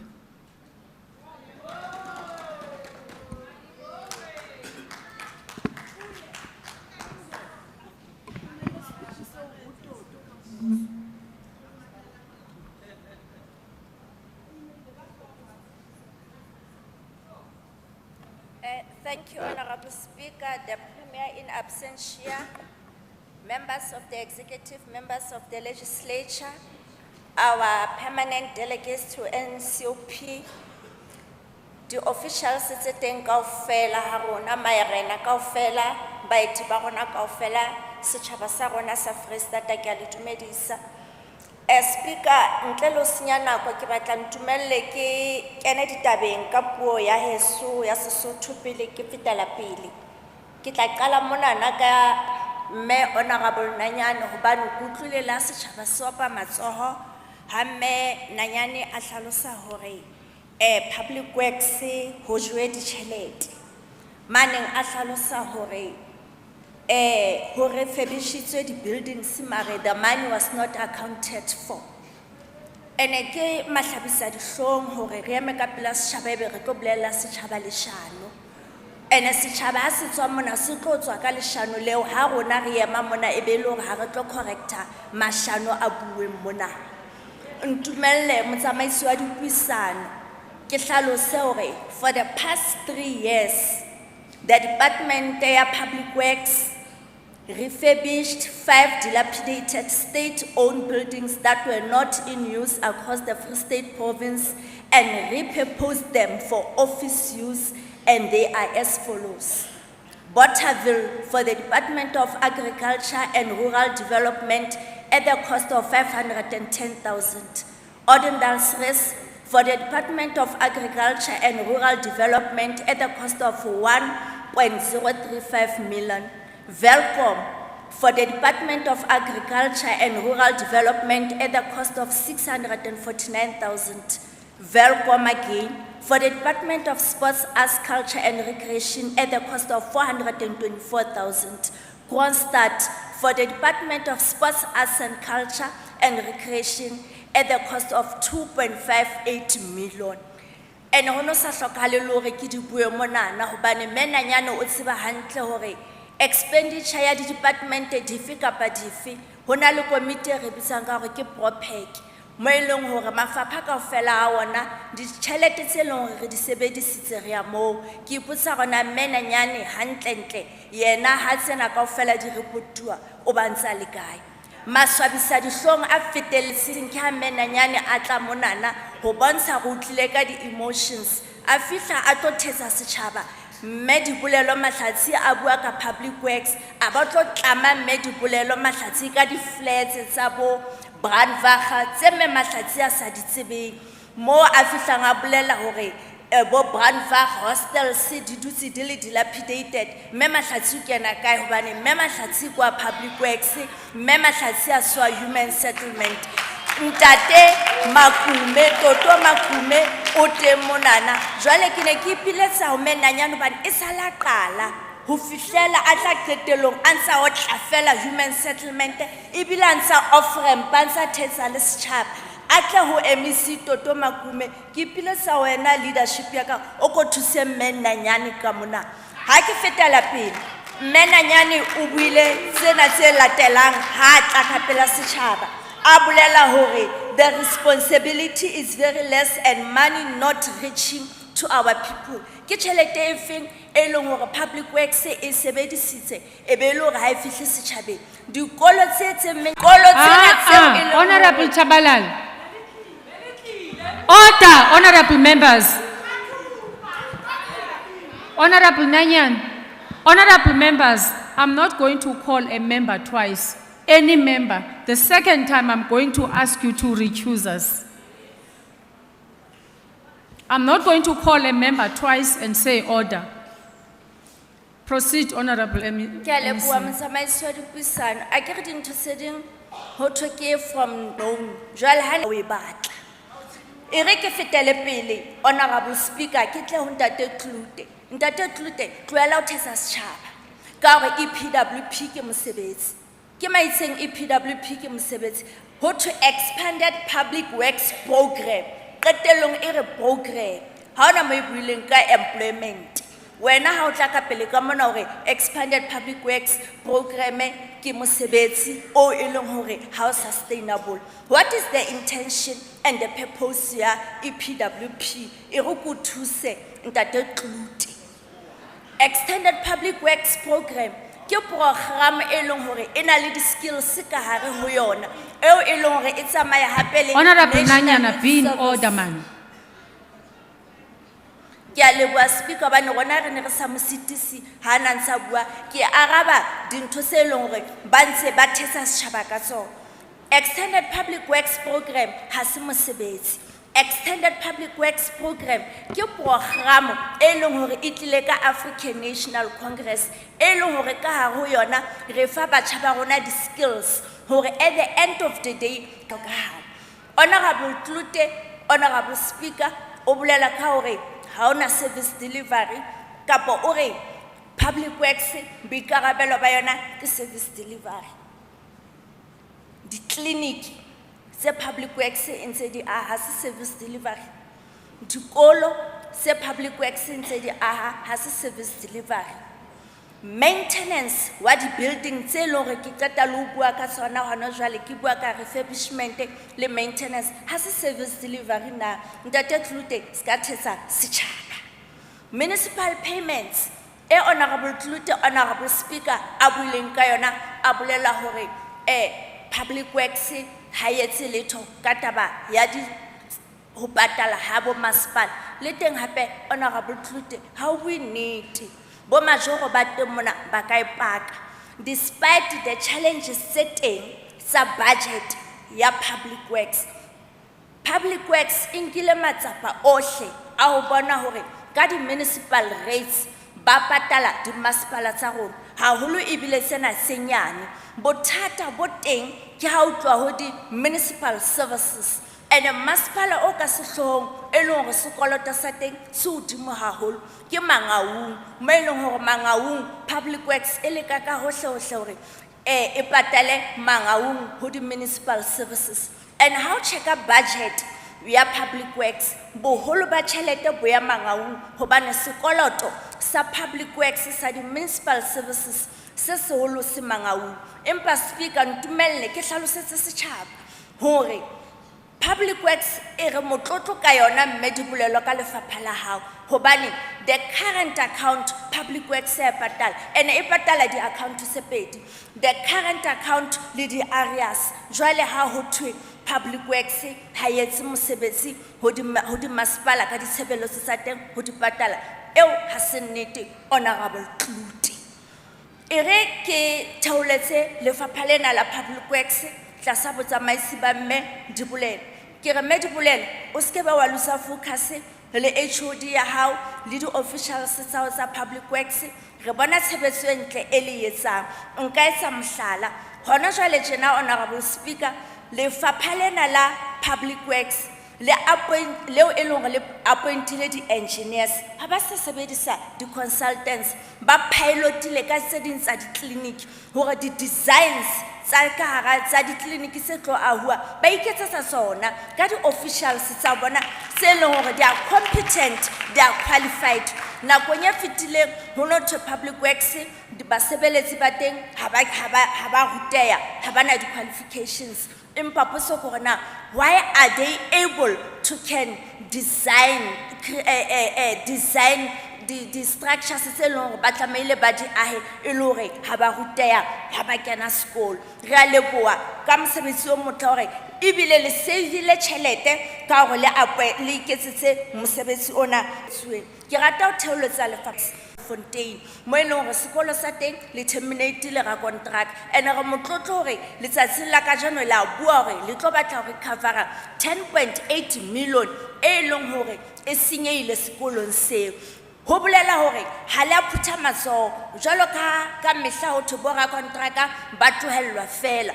Ona ke mohlala o bontshang hore le lefapha le nkile matsapa a hore qetellong ya diqetello le tlo etsa bonnete ba hore le recovera tjhelete eo mme Dibolelo Mahlatsi ho opela matsoho.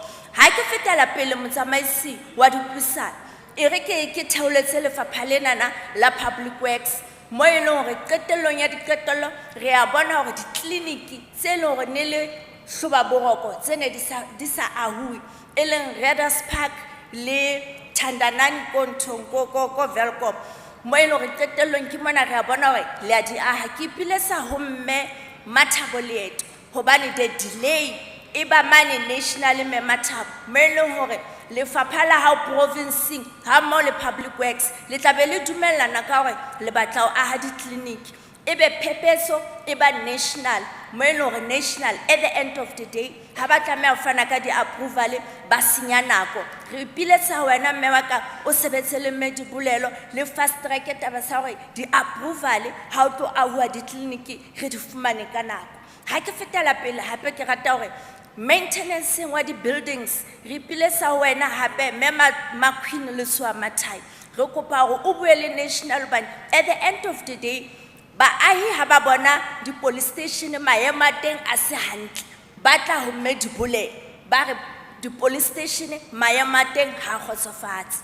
Athe ha se mosebetsi wa mme Dibolelo ke mosebetsi wa national mme re ipiletsa wena mme Makhwini hore re kopa o ye national o ba bolele hore ba ke ba theohe ba tle Freestata ba ke ba tlo bone di-police station tsa rona maemo a teng ha kgotsofatse mme ke boikarabelo ba bona hore ba tle ba tlo thusetsa setjhaba sa rona bane ba lla ka di-police station tsena tse leng hore maemo a teng ha loka mme re dumela hore mme Makhwini o tla etsa jwalo ka hore o thuse Public Works. Re rata le ho leboha lefapha lena la Public Works hobane re a bona hore qetellong revenue enhancement strategy mo e leng hore Public Works at the end of the day we have come up, we had signed a memorandum of agreement with tertiary institutions whereby you'll be starting a program ya student accommodation because it is going to assist you as the department in ensuring that again you top up on the budget, the limited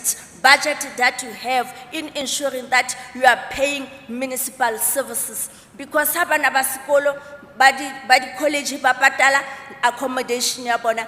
At the end of the day, you'll be able to can pay municipal services, including the municipal rates. Realitelo sa ka hore le tswile le a bontsha hore le batla hore at the end of the day Public Works e kenye tjhelete le yona e thuse government ka boyona. Ke rata ho leboha lefapha lena hape la Public Works mme Dibolelo Mahlatsi hobane at the end of the day meaho ena e leng hore e tletse ka hara province le qetile ebile le na le asset register ya unutilized building le dilapidated buildings mo e leng hore ke pile sa wena MEC hore mane social development re na le different NPOs tse leng hore di batla di buildings ha ona mo ba sebeletsang teng ha re partner le wena re ensure hore di NGOs tsa rona at the end of the day do utilize those buildings because qetellong social development le yona e tla le thusa ka revenue ka manswana ke a leboha ke approve budget ya ha. Honorable Mooifontein.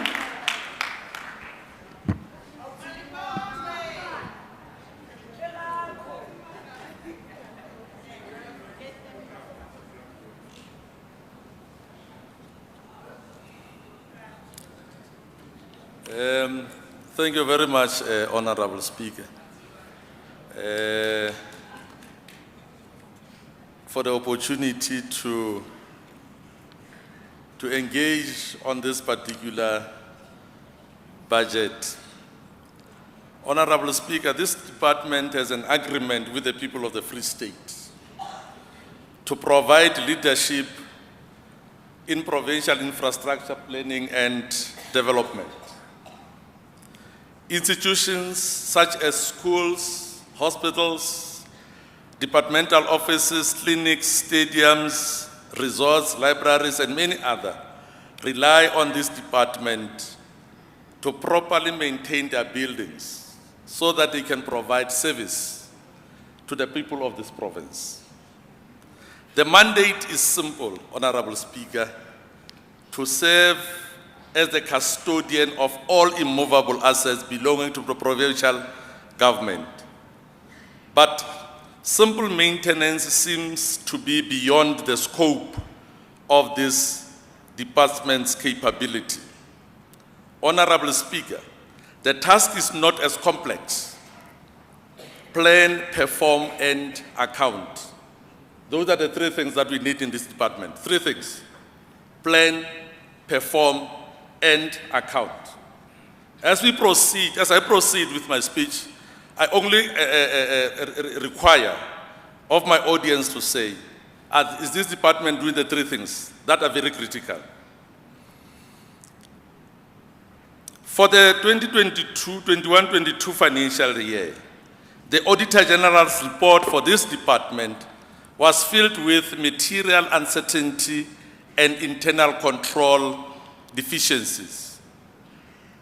The AG also reported on the lack of consequence management within the department, stating that, and I quote, "I was unable to obtain sufficient appropriate audit evidence that the disciplinary steps were taken against officials who had incurred irregular expenditure as required by the PFMA.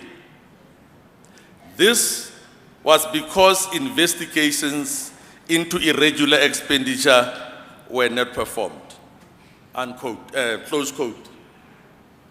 I just want to pause here a little bit, because when we challenge departments, and particularly the ANC-led government in this province, to say, let people be held accountable for irregular expenditure, we are told that being an irregular monies have been misappropriated.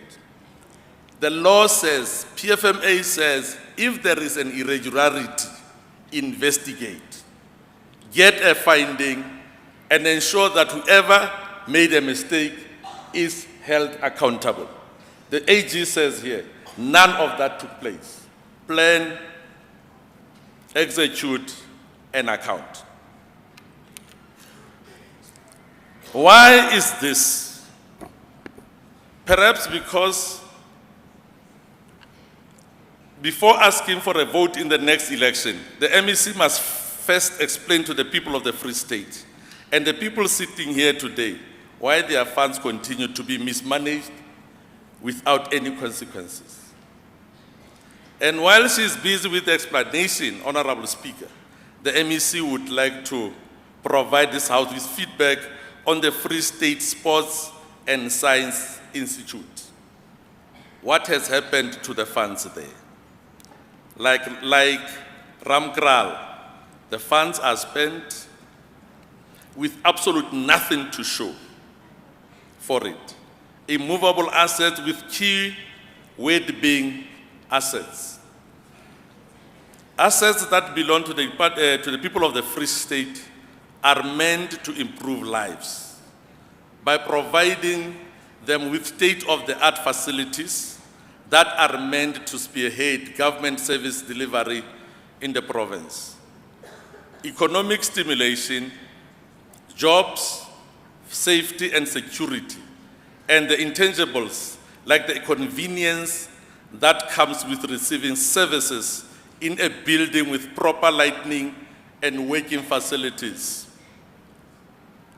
In one of the latest accomplishments of the DA-run government in the Western Cape, we have a new, modern and easy accessible customer care center in that province. I urge the MEC to look at what efficient or effective investment in infrastructure looks like. And before the next ANC member comes up here and asks what the DA has done in the locations in the Western Cape for the poor, let me quickly indicate that the DA has allocated 750 million for infrastructure upgrades in the Cape Flats. I can assure you, When we say we allocate 750 million, Honorable Mkwena, we please don't pause. mean something Please of pause, it. I want to take a We hand. mean 750 Is million. that a point of order? What's your point of order?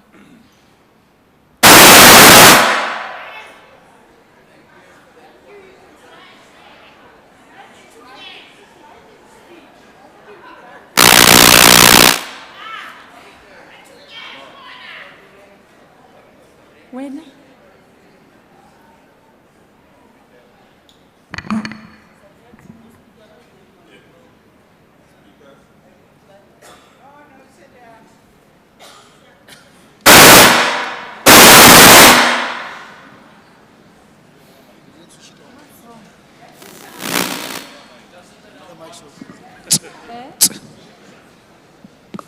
Does he allow mask? I'm going to tell you.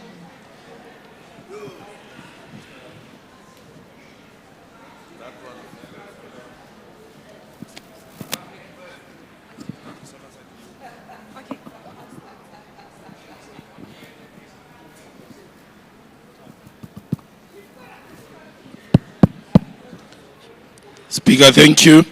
I am rising on a point of order to defend the constitutional right of the people of the Free State. They elected this leadership here to tell them what is it that they are doing for them in the province of the Free State. They did not elect the leadership of the Western Cape. Speaker, that right must be protected. It undermines not only the decorum of the House, but our people are seated here who wants this information to be able to take decisions about their life. That is a point of order, and we're asking you to rule against it. Thank you. No, that's not a point of order. Proceed, Honorable Mkwena.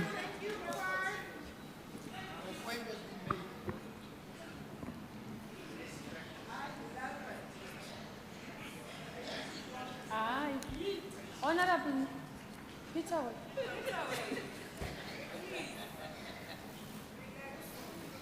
Proceed. Thank you, Honorable Speaker.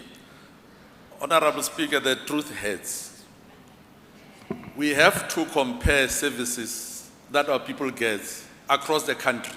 I have ruled on a point of order. Proceed with your speech. Don't rule yourself. This money will not be stolen and misused.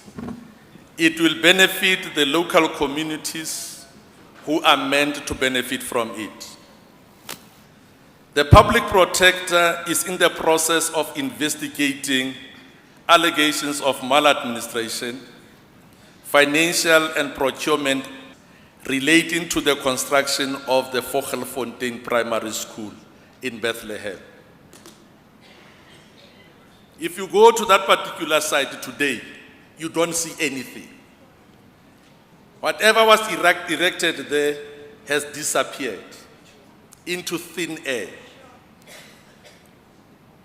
It is not enough to stand here and say, we are trying to recover the 10 million rand.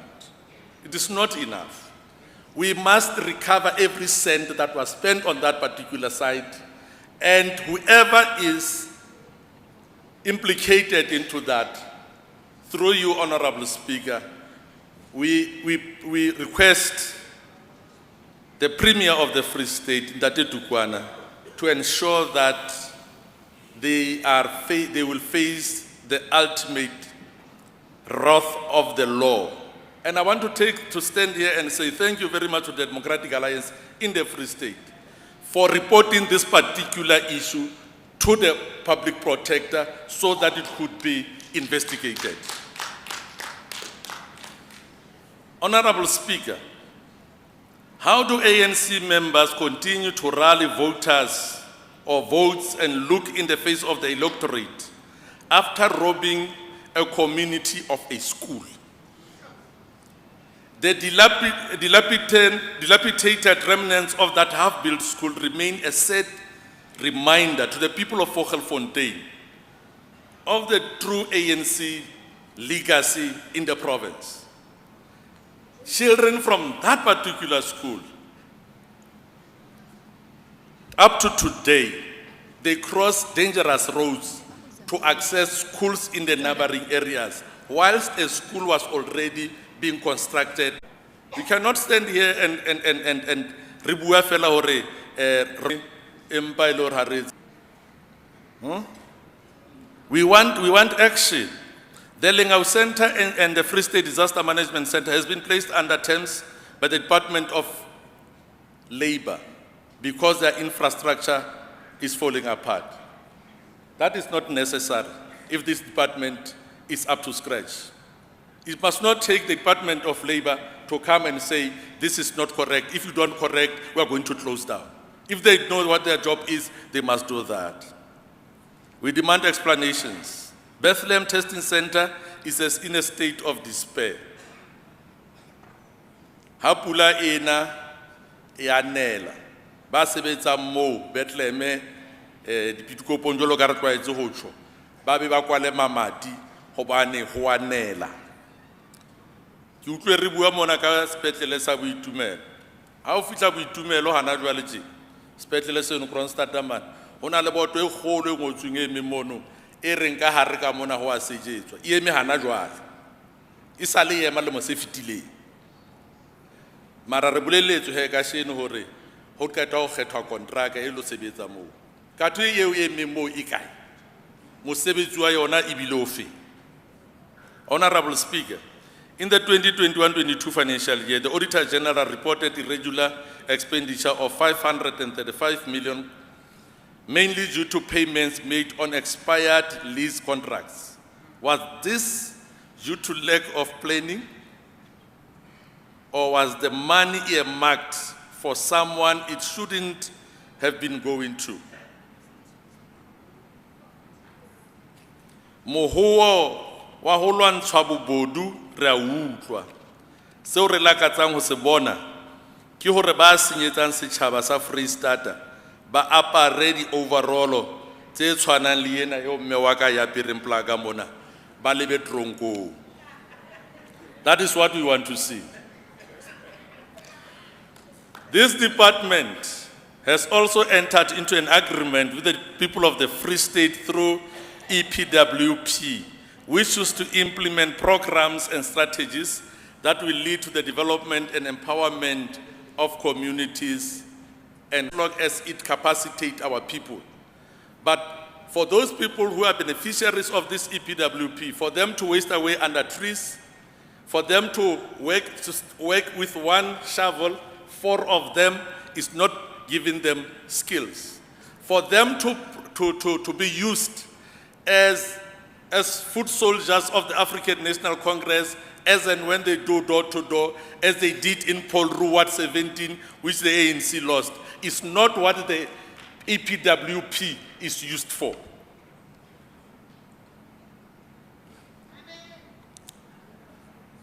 The department is allocated almost 6 billion over the medium term. Billions, and yet it continues to struggle with payments to municipalities. We have been told that they have been paid, they are now paying. The question arises, why have they not been paying all along? Government departments are supposed to lead by example. Residents cannot be expected to make payments to an already struggling municipality if leaders and the departments fail to set an example. In the 2021-22 AG report, AG reported significant outstanding accruals over 30 million. This, along with payables not recognized of 1.37 billion, a capital commitment of over 246 million. This is all indicative of rudderless departments and insignificant lack of leadership. What is needed is an effective monitoring system that will evaluate performance both internally and as well as the performance of contractors. The department must also put a stop to payments of retention funds before work is completed and handover is done. Contractors who do not meet their contractual obligations on time and deliver quality products must be blacklisted. They must be fired. Honorable Speaker, the people here today are not interested in what happened in 1652. They want to know what their government of today is doing about their joblessness. They want to know what the government is doing about the collapsed infrastructure. Honorable Speaker, they want to know all those things. We must, however, acknowledge employees of this department that will see the distress we are in and recognize the poor state of our provincial infrastructure. Leaders will ensure that infrastructure in the Free State is rebuilt. I wanted to take this from Bukina in Chibalwanga Sonta Musaina. Mona mo twing. Na lebona tsietsi o setšhaba sa eso se leng ka hara yone. Ke nahana ke bukeng ya Jeremia. Ha re ha re yeng re lo aha marako a Jerusalem. We need to rebuild this province. I'm therefore calling upon the people of the Free State to free themselves from distress and vote for the Democratic Alliance, a party that knows how to get things done. Honorable Speaker, thank you very much.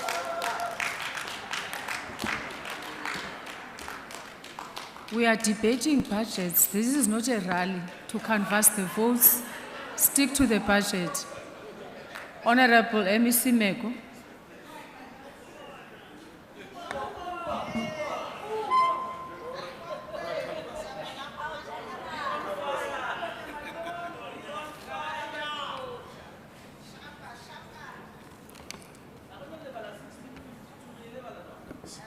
Speaker, protocol observed. Tumediso setšhaba se kgabane se tlileng lekgotleng la dineo lekgotleng la ketso ya melao le tlileng setšhabeng go ya ka program ya legislature o tlo thakgolla diplane tsa mmuso selemong senana sa ditšhelete sa 2023 Parlamente re fa menyetla jwale ka mekgatlo e fapaneng ya dipolotiki hore tle re debate in the interest of the people. Re be le monyetla wa itlhalosa hore rona re le ANC e ikarabellang ka mmuso EFF e leng opposition DA the rest of all of them being opposition ba understand jwang ebile ba dumellana kapa ba hanana ka le program ANC e hlalosang hore e tlo ba dintho se re di etsang selemong sena sa ditšhelete. Now this has got nothing to do with votes or campaigns for the elections, and ka jeno re tlile setšhabeng through medibulelo tlo hlalosa maano selemong sena sa ditšhelete eo lefapha le tlo di etsa ditekatekanyetso tsa ditšhelete tsa mmuso di etsuwa mabapi le department e ikarabellang mme ka jeno re tlo buisana ka department ya public works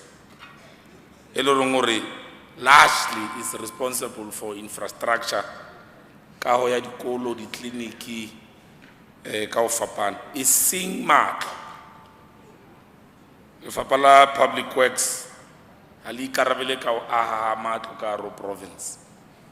And tebello kore ditho tsa parliament should know that better than anybody, so that as we tell our people about these plans, whether or not we agree or we don't as opposition, re bue ka di plans tsa department tsena e seng o thakgola campaign ya di elections, neither o bua ka ntho tse ding tse le reng gore lefapha le na le ikarabele. Speaker, this is our message to our people. The plan of the ANC for this year is contained in what we call the ANC January 8 statement. E hlalo legacy ya history ya rona tse ding tsa dintho tse ntse re di sala morao 1994. I want to quote the January 8 statement of the ANC. I bua le batho ba rona. We need to increase investment in infrastructure. I'm quoting. We need to increase investment in infrastructure and ensure construction of projects is undertaken with the necessary agents. This will improve access to basic services and increase the overall efficiency and competitiveness of the economy, unquote. Re ipela ka hore where the ANC is leading, there is a plan. Ha re ipele ka hore mo ANC leading teng, we are leading better, because the better we must be told by our people, who, by the way, ba re rometse mo re tlo ba baetapele ba bona hore nnete tsohle tse le di entseng, they have improved the quality of the lives of our people. Infrastructure development is critical to attaining South Africa's long-term economic and social goal. In the context of a developing country seeking significant structural change, ka mantswe a mang, ha re ntse re fana ka ditshebeletso, re batla hape ho kgutlela morao, re lo ntsha ka metso sena se mmuso wa apartheid o se fihleletseng sa hore motho wa motsho mosebetsi wa ko fana ka mosebetsi e seng hore a nke karolo ka hara moruo mme le yena a fane ka mosebetsi. We are therefore saying that infrastructure is crucial for development, from building of schools, hospitals, clinics, etc., provides the services that enable society to function and the economy to thrive. This puts infrastructure at the very heart of the efforts to meet what the Premier has said we must embark upon, a new growth path, which is anchored on taking advantage of our strategic location as a province at the heart of our country. And all respective departments are hard at work, including public works, where it is responsible, to ensure that this opportunity is exploited to the maximum. We want to urge you as the ANC that infrastructure therefore plays a key role in all three dimensions of sustainable development: the economy, the environment, and the broader society. And now, as we seek to meet ambitious targets, such as attracting domestic and international investment in our province, infrastructure development becomes an important requirement and a strategic enabler. In other words, mosebetsi o no motle o Department of Public Works o etsang le the broader departments responsible ka infrastructure e ba bohlokwa haholo hore ha re lo batla matsete a tlang ka hara province ya rona, mosebetsi o a re sebeletsa hore matsete ao a kgonahale hore a fihle ka hara province ya rona. Speaker, the budget speech helps us to provide a leadership required, a broad leadership ya economic recovery ya province ya rona le ya naha ya rona ka bophara. Hobane ha re bui ka re qala ho phela ka jeno le nana ele re le naha ya South Africa. Re tseba hantle history ya rona mo re tswang teng, re tseba hantle hore a mang a mathata ele reng hore re tshwantse re dile ka ona no a tswa history ya rona. Infrastructure has indeed fostered the South African transition from a historically divided country on spatial planning to bringing access to a conducive environment for growth. It is a known fact about how apartheid colonialism sought to separate and racially divide South Africans. This was not just done through the passing of laws and separate development, but even in the way black people were settled in this country, and especially in the urban areas. But wa rona batla ho pola hore ha se nakong ya mmuso wa ANC ha batho ba botshabelo ba beuwa botshabelo ba qwaqwa ba beuwa botshabelo ho ti dibaka tseo ke tsa batho ba batsho mme ha ba tlameha ho dula Bloemfontein. Now what that has done kore ha se gore fela ba beuwe mo mara mmuso wa apartheid o lanka qeto ya hore ha bono investor infrastructure jwale ka mme di bolelo a ntsa hlalosa hore ho tla aha dikolo ho tla aha ditleliniki kae hore ene re buang ka yona hore infrastructure contribute towards human development and social inclusion. gore ha ba lo dula kwa khoneng ba le bang ba sotle kwa ba dule dipolekeng tse le reng gore ha di na motlakase ha di na metsi kwa le ka jeno e ntse na le mathata a metsi le motlakase, let alone load shedding, because part of the problem kore gore ha o kenya metsi kwa mo e leng dithabeng ha eno tshwana la o kenya metsi ke a gola monana kapa Mooifontein kapa di area tse leng gore ha di na majwe kapa dithaba. Now tsohle tse mme di bolelang tsohle tse ka hara plan ya ANC is to unravel that history. Ho etsa bonnete ba hore batho ba rona ba dula mo mme ba na le lerato la dipoleke tseo tse mo ba dulang ho tsona. Mmuso o etse bonnete ba hore o phallisa ditjhelete, o etsa bonnete ba hore infrastructure ya ahwa dibakeng tseo tse mo kaofela. ANC tloa 1994 ho fihlela hona jwale tjena e ahile dikolo tse ngata ka hara makeishene ya rona, e ahile di-hospital ka hara makeishene ya rona, e ahile di-clinic ka hara makeishene ya rona, e tswela pele o etsa bonnete ba hore kaofela tsena tse le reng tshwantse di auwe ho ntshetsa pele maphelo a batho ba rona di a auwa. Ka sekolo o kgona ho fana ka thuto, ka hospital o kgona ho etsa gore ditshebeletso tsa bophelo bo botle di atamele batho ba rona, ditleliniki jwalo le tsohle tse le reng hore di entse hore batho ba rona ba ba le moo ba phelang teng hantle. Mme Tshidi o hlalositse ntho ya EPWP hore ke program ya mantsha tlala, and in the process e re thusa ho build a skill hore batho ba rona lo batlana le mosebetsi ba le ntho ba itshwereng ka hara matsoho a bona.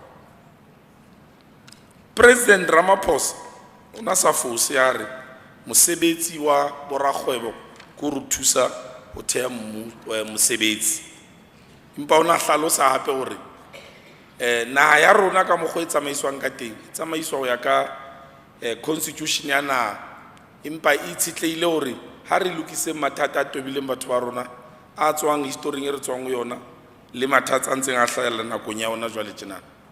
Me that character ke yona e reng hore re lebeletse hore private sector e etse mosebetsi bakeng sa batho ba rona kaofela, empa ha re hlokomela hore private sector ha e tsamaye ka sekgahla se re se lakatsang ho fana ka mesebetsi, mmuso le ona o na le yona tokelo ya hore o etse intervention, and o etsa intervention ka infrastructure.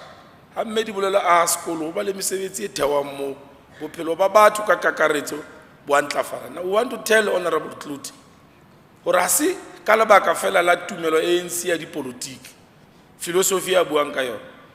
Even one of the international scholars many years ago, John Keynes, o na le tumelo le yena hore in as much as ntho e nngwe le tshwantse iswe matsohong a private sector, which is what the ANC is disagreeing with.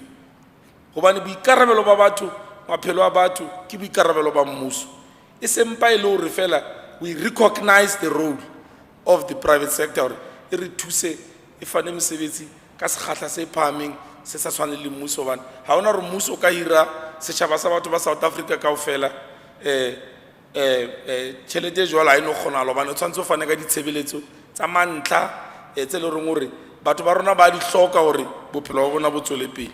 Jwale ne re sa fose, government will also create employment in the process through infrastructure and other interventions. Metsidi o hlalositse nthwena ya ho kolotwa ha dimasepala ke Lefapha la Public Works. Ha boetapele ba ANC bo tshwantse bo apare di-overall, e tshwantse e qale ka baetapele bana ba jeleng tjhelete ya setjhaba ba VBS. Dimasepala tse tharo ho isa tsa boneng di senyetswe ke di-millions tsa ditjhelete mane Limpopo. Boetapele ba EFF ke bona ba ikarabelletseng bakeng la tjhelete eo, mare rona re le batho ba ANC re batho ba hlomphang molao. Tumelo ya rona kore tlohellang letsoho la mmuso le etse mosebetsi wa lona. Ha ona mo African National Congress e teng e kile ya re protecta anybody out to send tjhelete setjhaba, empa we must respect the rule of law mo tjhelete setjhaba you to 20 Fred Terry ona le batho ka ra province ya rona ba jeleng tjhelete ba tobane le di hawks as we speak today. Ba kile ba bua kae hore re lakatsa hore boetapele ba rona the CC or CIC, whatever that is, high, it must confront the law. And by kokobetse ba sebetse le di hawks hore nnete e tletse hore tšhelete ya VBS e ile kae. Masipaleng wa Tshwane Solly Msimanga ba molelekile because tšhelete ya setšhaba ya di billions e juwe ke Solly Msimanga wa DA Masipaleng wa Tshwane. Ha ke soka ke ba utlwa ba bua hore Solly Msimanga must face the law. We are saying it in record. ANC ya romela mang kapa mang a utswe tšhelete ya setšhaba. Ha o utswitse ke ya hao, ha ona mo ANC e tla kena teng. He batho. Honorable Nanyane. So we want to challenge them. Haholo-holo mme Nanyane. Ha re lefapha la mme di bolele ona le mo jweng tšhelete teng. Why mme Nanyane a sena courage le sebete ya hore a kene police station a bule case a tla lo bolelela kaofela rona re sa tsebe hore ho etsahetseng moo. Mme di bolelo speeching tsa hae o qeta ho bua monana hore re tlo tiisa letsoho la mmuso ho etsa bonnete ba hore ba utswang tšhelete ya setšhaba they face the law.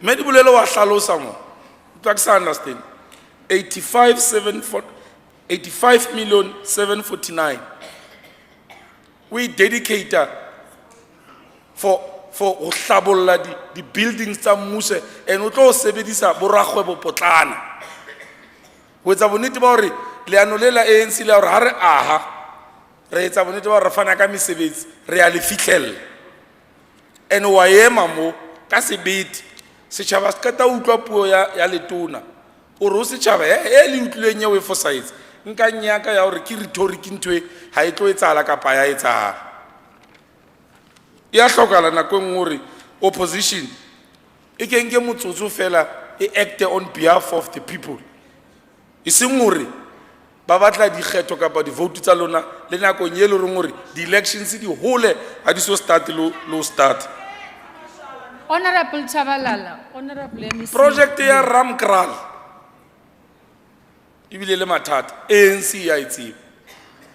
To that extent the legislature ile ya forma di-committee tse pedi tse ikarabellang ho sheba yona project ena na hore ke bokae ditšhelete tsa setšhaba tse sebedisitsweng mo le hore na di entse eng ebe ha e qeta legislature e re phuputso tsa rona ke tsena na re le ketso ya molao ka hara province di-hawks re thuse ho investigate issue.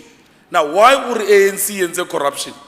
The same African National Congress e tellang pele this legislature e reng re tla etsa mosebetsi wa rona re le ditho tsa parlamente ha re qeta re tla invite di-hawks di itle di tlo etsa mosebetsi wa ona. Now what is it that you are saying other than you think that our people do not even understand? O tla tla mo ba thetse because o desperate o batla dikgetho o batla di-vote ya rona e re itshetlayang ka yona kore le ha ANC ka tswa mmuso e batla hore e ipele ka hore ge le ga etsa bojohle ka tlasa maemo a itseng o sebeletsa setšhaba sa rona. Ho na le lekeishene ma le Western Cape a kere speaker itse a kere se ke ga bua ka Western Cape a re ya o dumeletsehile lekeishene le consista ka di-villages tse 4 batho ba dulang mo villageng e one there about 1,500 kaofela batho ba mo multiply 1,500 ka 4 ba dula mekhukhu lekeishene le sa le teng 1983 ho fihlela hona jwale tje batho ba mo ba tsamaya ka maoto about 200 meters ho thola metsi ho thola kliniki ho thola school. Now ke efeng e re bolellwang ka hore mo DA e etellang pele teng DA ya kganya re hlalositse ra re enngwe ya dinto tse etsang hore sekgahla sa hore re lokise dinto se ke sa tsamaya ya ka mo setšhaba se lebeletseng kubane rona re le ANC re fepa setšhaba kaofela re thusa setšhaba kaofela including setšhaba sa batho ba basweu. That is not a case in the Western Cape. Ha bua mo ntate Mokoena mo tlwelelle ka hore ke motho wa motho mara ha bua o ngolletse hore o tlo e bua ile tje le ha e ba e kgahlano le wena kapa le merabe ya batho ba lona And ubeli must have courage to say this thing as if it is your own. Now re a mo tshwarela rona. Ha se ena fela. Ba ne ba fihlile pelo yena mme Kopani bontate mang bana ba used to do the same. Now ha ba hlokomela hore ke Chepisi fedile le yena wa latela o tla ba betsa ka kotseng. Thank you very much. Honorable member.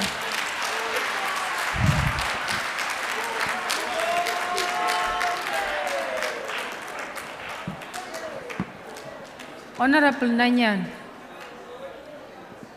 stop making noise in the house. And you, Honorable Chabalal, and any other member. I cannot keep saying the same thing over and over again. Ke buile le setjhaba, ba utlwisisa hore ba tshwantse ba itshware jwang. Now I have to keep saying, order, honorable members. It can't be correct. You must behave in an orderly manner. The Honorable MEC may now reply.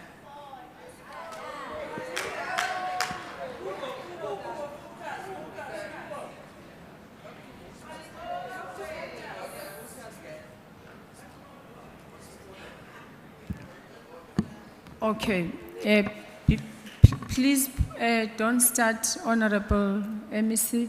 Honorable Jangleson, your point of order?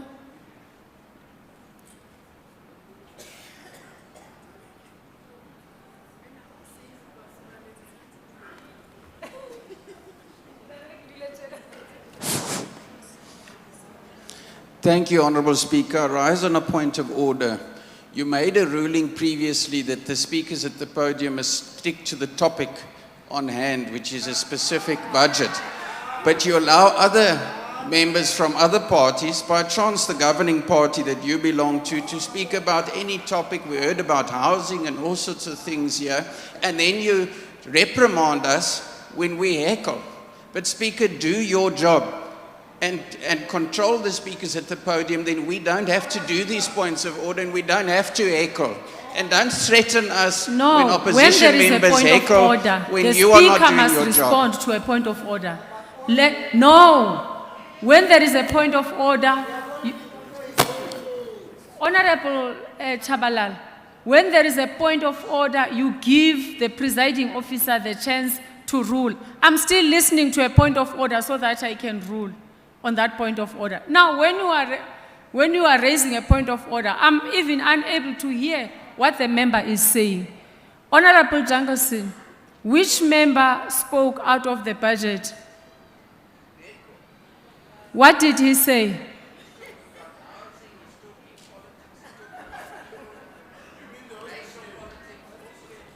No, Honorable Jangleson, I've long said this, and I think years back you'll remember that it can't be correct that a member will stand up and say something about the other party, and when that party responds, then you want me to come in and say no. It can't be correct.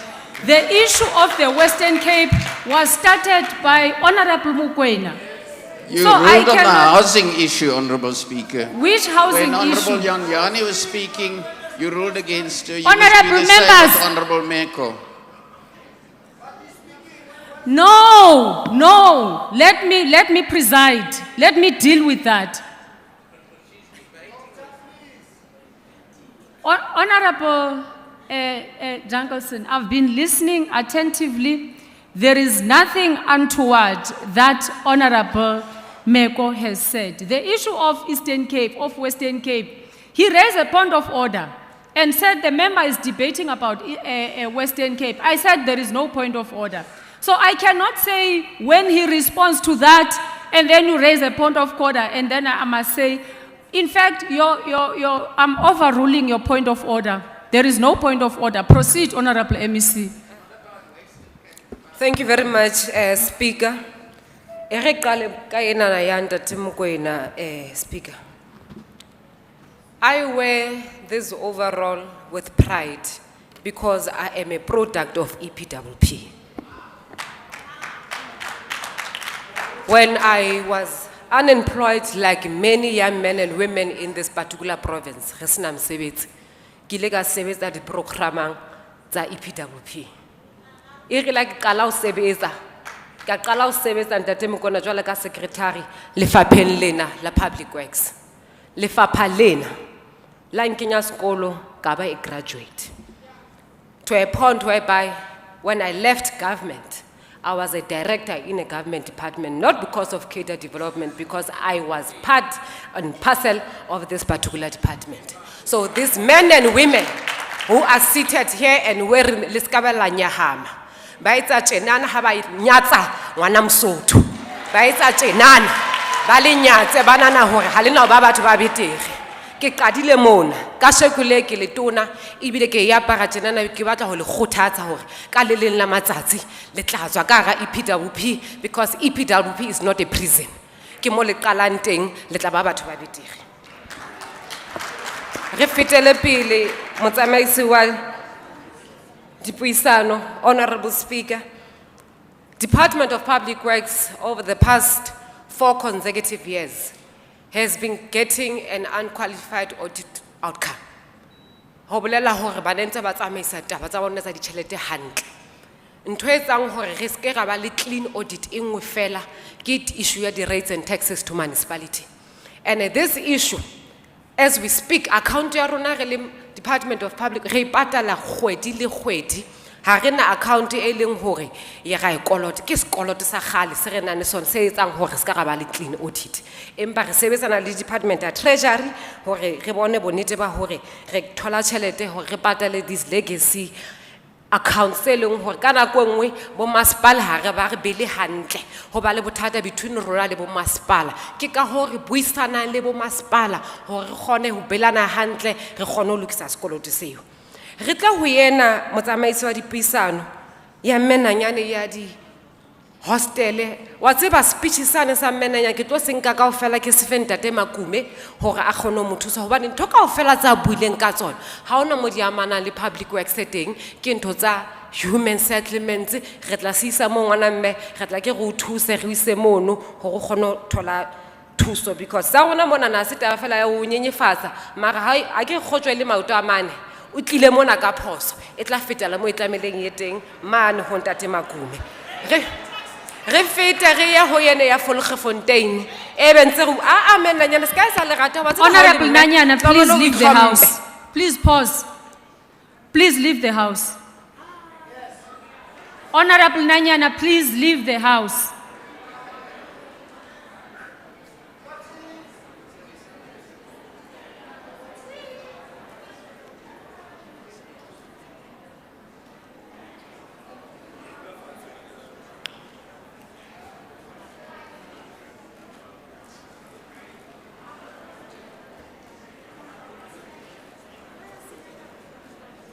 I want to proceed. We are running out of time.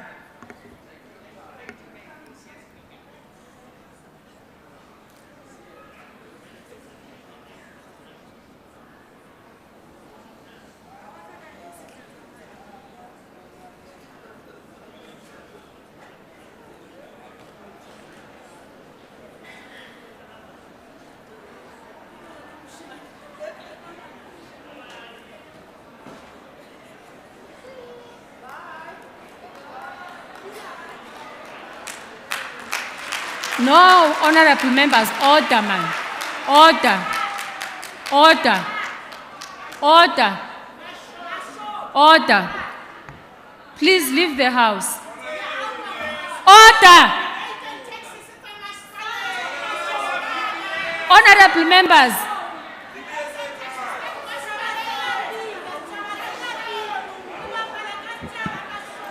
Honorable Chabalala, we want to proceed. Honorable members, I don't want to do what I did.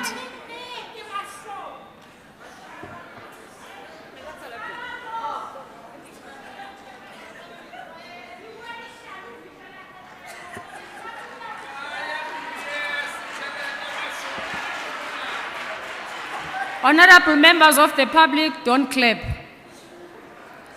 Please proceed, honorable members. Thank you very much, Honorable Speaker. It's unfortunate that they left the house because nekitlo jwetsa menanyana hore tse ding tsa dintho tsa di bua monana a ba le speech hantle a ba khutlelle morao a lo bala annual report ya rona ya 2021-2022, aba check le audit outcome ya rona. Se ding tsa dintho tsa ntsa di bua ha di yo mo. But ka hore ha o le member ya parliament ra o tloela o bua ntho o batlang o bua re se ke be ra o thiba. Ra mo tloetse. Empa he ntho tse ngata ngata tsa buleng ka tsona a se ntho tse leng go di amana le lefapha lena la public works jwalo ka ke tshula. Honorable Speaker, ha re tla ho yena ya Mooifontein. In the speech, we are quite explicit. Hore, tjhelete e leng hore e senyeile for Mooifontein, we will recover it. Na ke tsebe ke mohlomong ke tlamehile ke hlalose ka Sesotho re tjhelete e re dumelang hore ha ya sebediswa hantle re setse morao 10.5 million eno re setse morao ntate Mokoena a mohlomong no batla ke bue ka Sesotho hore tlo utlwisise hantle re fetele pele motsamaisi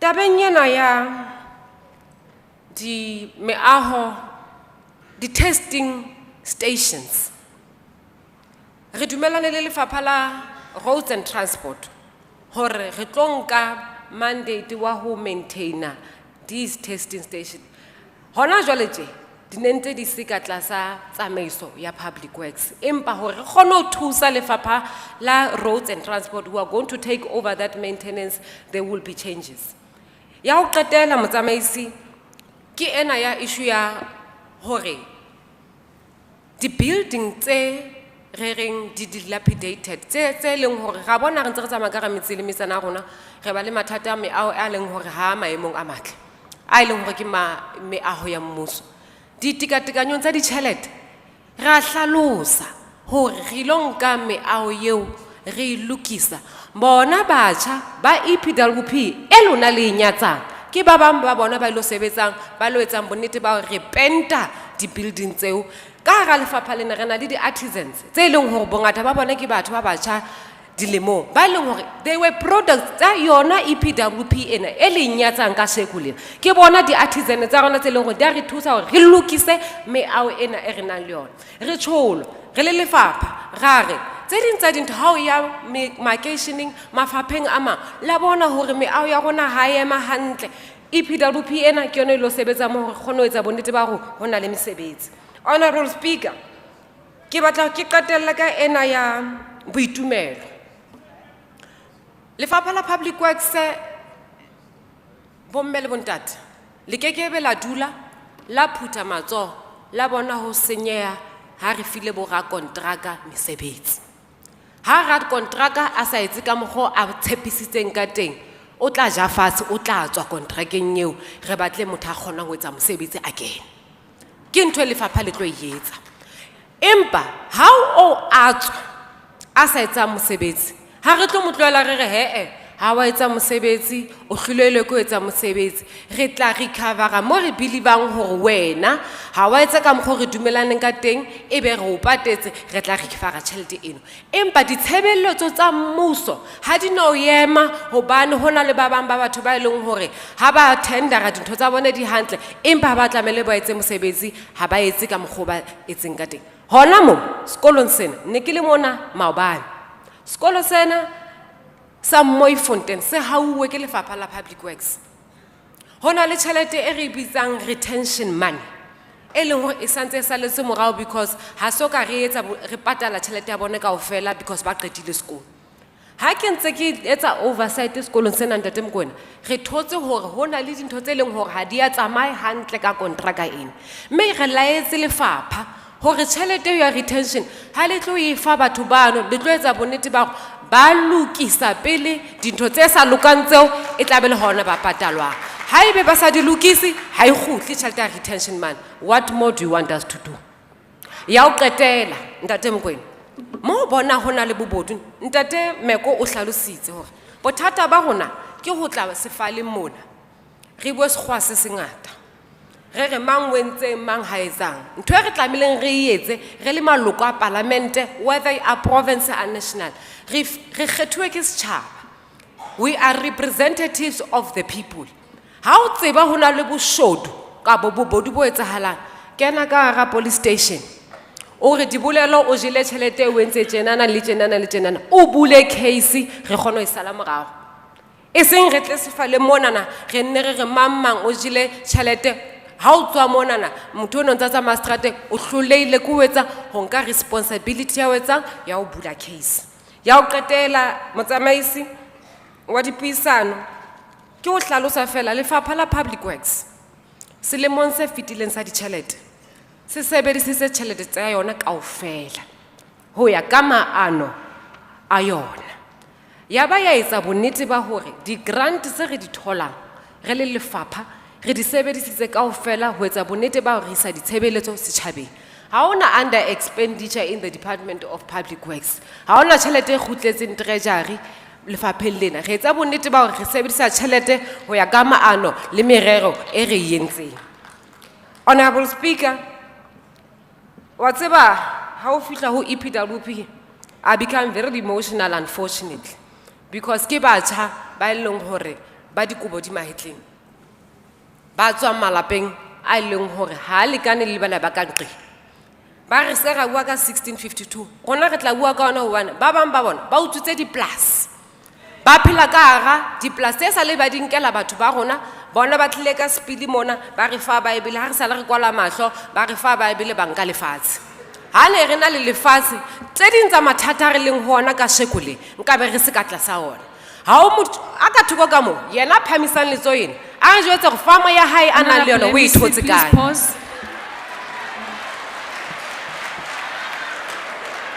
Honorable order. Honorable members of the public, I'm not supposed to call you to order because you are not members participating in the proceedings of the House. Please help me here. Help me out. Honorable Jangleson.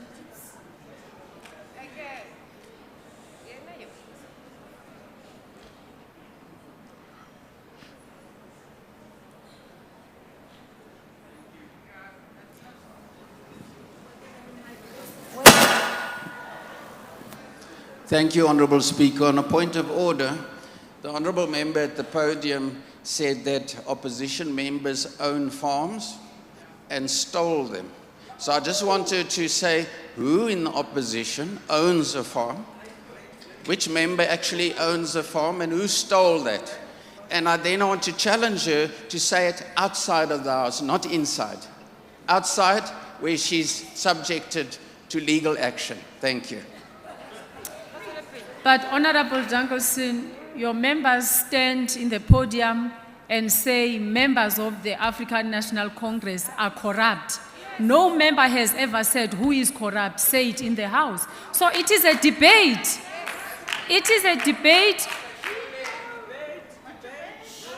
No, Honorable Jangleson, when there is no name mentioned, I cannot rule in your favor.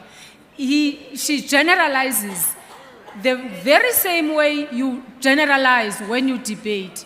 When you don't mention the name of a person, I cannot do anything about that. But when the name is mentioned, is where the problem will be with me. Proceed, Honorable MEC. Thank you very much, Honorable Speaker.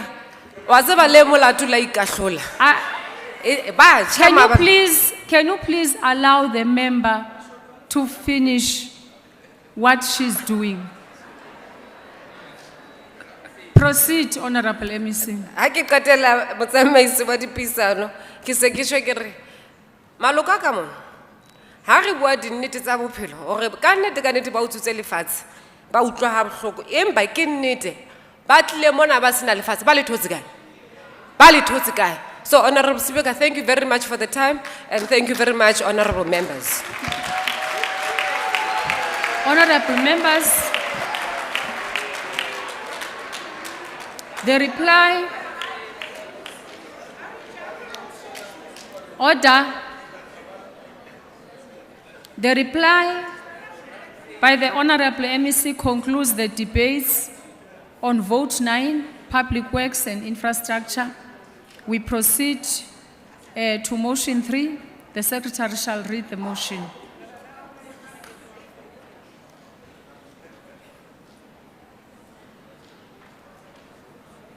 Where is the other thing?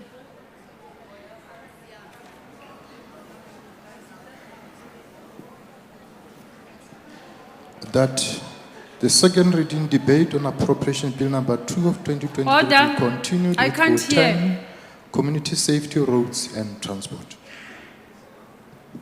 The vote before the House is now vote 10, community safety, roads and transport. The Honorable MEC, Ms. Litsuha Matai, may now address the House.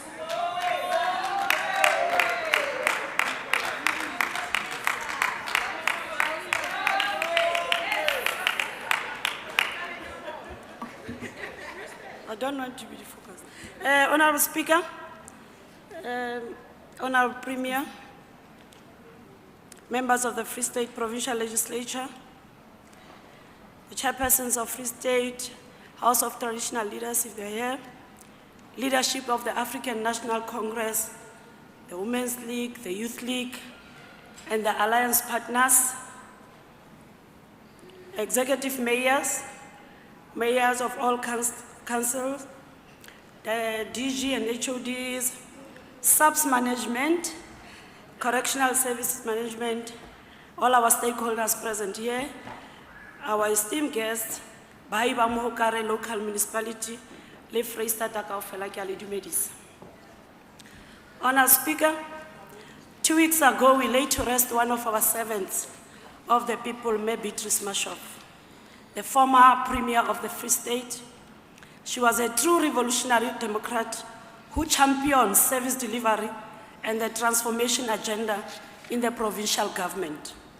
Before I commence with my budget speech, I would like to convey my heartfelt condolences to the Mashov family once more.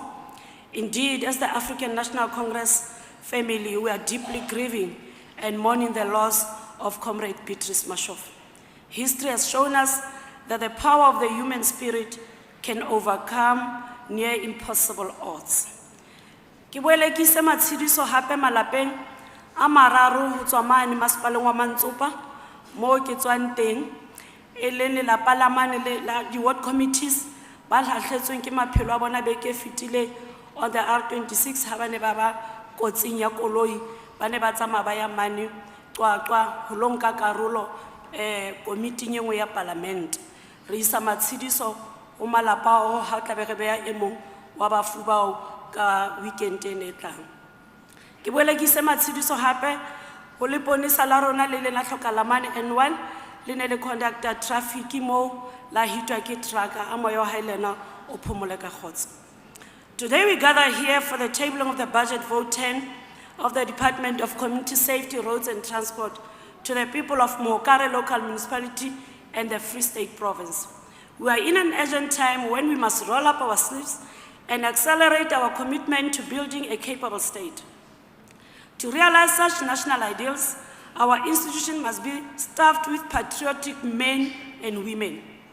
In line with the public sector integrity management framework and the constitutional values and principles, ethical regeneration is one of the key characteristics that will lead to the realization of a capable state and good governance. We therefore are on call towards building morally upright men and women who will honor their pledge to serve the country with absolute integrity. This priority therefore underpins all priorities of the ruling party that obligates us to work towards achieving a competent, ethical and viable state. The department acknowledges and will fast-track the SOPA commitments to conduct lifestyle audits as an active measure to address potential corruption within the Free State province. While we recognize that this process carries inherent risk, we are fully committed to implementing it with the utmost transparency and accountability. Our ultimate goal is to build trust with our stakeholders by demonstrating our commitment to responsible and ethical practices. My organization, the African National Congress, has long identified the latter as a critical factor for the effective implementation of government priorities and, in essence, for the realization of the national democratic revolution, which is a process of struggle aimed at devolving power to the people and transforming society into a non-sexist, non-racist, democratic and prosperous society. The ANC government has developed a ready-to-govern roadmap that talks about developmental government that is characterized by an interventionist approach and has an intensive program for the planning and implementation process, with the expectation that it will face challenges in building a democratic and prosperous South Africa. The Department of Community Safety, Roads and Transport still must deal with the unintended consequences that have devastating effects on our provincial road network due to maintenance backlog and heavy rains during the summer season. We indeed understand the frustration that road users in general and particularly farmers are going through. As we plan and try to expand our provincial tarred road networks with new projects, the heavy rains and subsequent flooding took us 2 steps back by eroding some of the roads that were supposed to, under normal circumstances, have been still intact. Despite these setbacks, we as a department remain committed to ensure we deliver our mandates on road infrastructure and safety, crime prevention, public transport, and deliver effective services to the people of the Free State. In addition, we consider the tabling of this budget vote to be an opportunity for the department to reveal how it plans to lead and contribute creatively while also navigating uncharted waters. On human resource climate of the department, Madam Speaker, the new beginnings always bring on new challenges and sometimes painful ideological shifts. We find ourselves amid a transitional phase. Sacrifices need to be made, and sometimes it hurts, while the organizational efficiencies are being addressed. These trying issues are always expected to manifest during the transformation processes, and the department is committed through teamwork to embrace the wave of change. The reconfiguration of the Free State provincial government at the level of executive authority would inherently bring a domino effect of movement and reallocation of various human resource competencies in the department. This process is in nature and will impact on the human resource climate. Honorable members, change can be challenging, but it can also lead to great rewards if we are willing to embrace it. It requires strong, decisive leadership and clear communication. It requires everyone to work together towards a common goal. I'm confident, honorable members, that we as a department with the right mindset and approach will conquer and turn any challenge into an opportunity for the growth and success of this department. As noted, Honorable Premier, during the tabling of the State of the Province address on the 28th of February 2023, we'll continue to read our public service of corrupt elements. I made an undertaking to strengthen resources to maintain zero tolerance towards fraud and anti-corruption, and you can watch the space. We are going to relent on this one. We are also committed to collaborate with law enforcement agencies to thoroughly investigate any cases of fraud and corruption that may arise, and will take all necessary measures to ensure that those responsible are held accountable for their actions. Mo bobodu bo nkgang teng, re tlo bo fofonela, re bo hlaolele pele bo hlahisa hlooho. The Department of Community Safety, Roads and Transport was able to maintain unqualified audit opinion for 2021-22 financial year from the AG. Furthermore, the department continues to put in place mechanisms to strengthen legislative compliance regarding procurement and contract management. The internal controls of the department are closely monitored, reviewed, and improved upon to ensure that the best value is derived with the limited resources. Madam Speaker, the department is going through the process of identifying the root causes linked to unacceptably high procurement irregularities. This process will create a platform to craft remedial action against underperformance, maladministration, and corruption in the department. Corruption is a multi-dimensional problem, and rooting it also takes multiple actions with a common goal. The department has embarked on the following steps to curb irregularities and improve service delivery. Conduct real-time audits on tenders for the 2023-24 financial year bids. Conduct a head count for the department and improve current processes in supply chain management. This department has embarked on a coordinated approach in a form of a real-time auditing in order to address significant risks it is facing. The department has a total staff complement of 2,344 employees. Due to the size of the department, we will be implementing a headcount to reduce the risk of ghost employees. Bana ba sebetsang, re sa tsebe ba kae ba kgola, se re le ka mora. Work around identifying ghost employees has already started. Jwalo ka lefapha re se re qadile, re nkile bohato bona ba ho shebana le dipoko tsena tse kgolang tjhelete ya mmuso empa ba sa sebeletse mmuso, ba sa sebeletse lefapha. Ka hona re entse le hore di-salary advice tsena tsa bona di signwe, ba tla ka ID, ba feleditswe ke di-supervisor tsa bona, re tlo ya district by district, re ntshe dipoko tsena tse ka hara system ya rona. The department cumulative amount of irregular expenditure for the 2021-22 financial year is 3 billion, and we are currently in the process of terminating some contracts which may further lead to irregular expenditure. This is evident to the imminent changes that are put in place. Base ba utlwile where the contract is, basa di tholang ka tsela e nepahetseng, re se re di hutse, Speaker. In mitigating some of the identified infrastructure procurement risks, the number of infrastructure delivery management strategy compliance gates in the procurement process have been increased, and the real-time audit will also be implemented for all open tenders. The introduction of the 2022 preferential procurement regulations also created an opportunity for the department to review its entire supply chain. The reviewed policy will further assist to improve compliance and curb unwanted expenditures. Honorable members, to strengthen all bid committees were also reviewed for the 2023-24 financial year to ensure that they are constituted with suitably qualified members.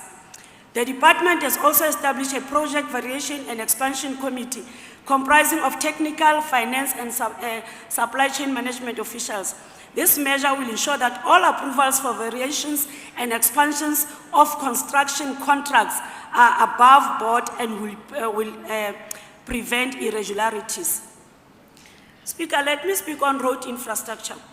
On behalf of the Department of Community Safety, Roads and Transport, I would like to take this opportunity to once more acknowledge the challenges faced by the province in respect of an aging roads infrastructure and the impact of severe flooding during recent months. The flooding resulted in severe potholes forming, slippages on the road surfaces, and pipes and culverts that are being washed away on some of the roads. Tsela tse ileng tsa angwa ke dikgola tsena ke R13 at Nyakalong Allen Ridge, R17 for Risbeck Clarence, R74, R26, R59, S56, 67, 344, le mane for Risbeck e la o tswela ka ntle ho Bothaville. Ke tse ding tsa ditsela tsa rona tse ileng tsa ameha haholo. Empa tselenyane ya Nyakalong se re le teng mo re sebetsa teng, mme re beile balaola sephetephete ba dulang full time mo ho etsa sure hore batho ba safe ho tshela tsela eo hobane ho nona le ba ipeileng ba ikentse bo ga sephetephete ba se molao mo mme ba etsa tjhelete ka yona tsela eo. Several gravel roads through the flood damage funds le tsona di ntshetswa pele selemo sena sa ditjhelete ka budget e kalo ka 60 million rands, mme tsela tsena di tla allocatwa ho ya ka mo lefapha le hlwaileng ka teng ho sebedisa 60 million rands tsena. The department remains committed to fulfilling the condition of the provincial roads maintenance grant, which include the continued development and support of emerging contractors. We recognize the significant benefit that this initiative brings, not only in terms of creating opportunities for the previously marginalized, but also in promoting a more inclusive and diversified economy. As such, we will continue to prioritize the growth and empowerment of emerging contractors in a transparent and cost-effective manner.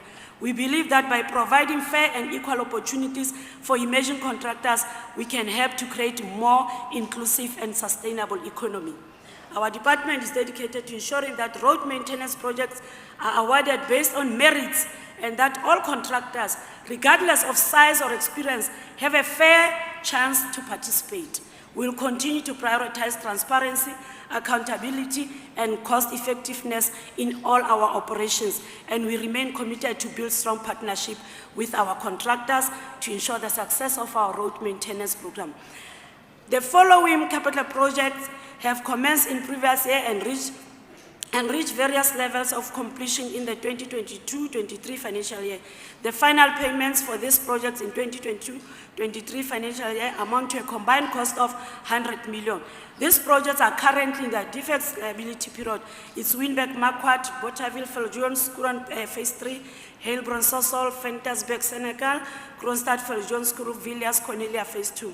All these projects of the department will prioritize the inclusion of women, youth, persons with disabilities, and military veterans. In this financial year, the department ikemiseditse hore e etse mesebetsi e mekalo ka 3,990. Ke menyetla eo department e ikemiseditseng ho ntshetsa pele selemong sena sa ditjhelete. The following are some of the minor roads infrastructure upgrades projects that will be implemented through the EPWP guidelines aligned to township revitalization expanded public works program, focusing on funded through the equitable share at a cost of 60 million. This project, township access roads, are going to be implemented in the name Qwaqwa, Harrismith, Bethlehem, Polru, Fixberg, Lady Brand, Sosolberg, Kronstadt, Bloemfontein, Botshabelo, Tabanchu, Charles Mopedi Stadium Precinct. The following project total a combined budget of 182 million and are ongoing from the previous financial years and will be completed during the 2023-24 financial year. Tweespruit Access Road, my hometown, Kronstadt, Stensres, Reeds, Tueleng, Frankfurt, Reed River, Bridge of Koffiefontein, Bloemfontein, Diversborg, Skonkenville, and Bloemhof. Hofstad Phase 2 project will commence during the first quarter of 2022-23. The following capital projects will also be implemented in the 2023-24 financial year for the upgrade and special maintenance program at a combined budget of 150 million.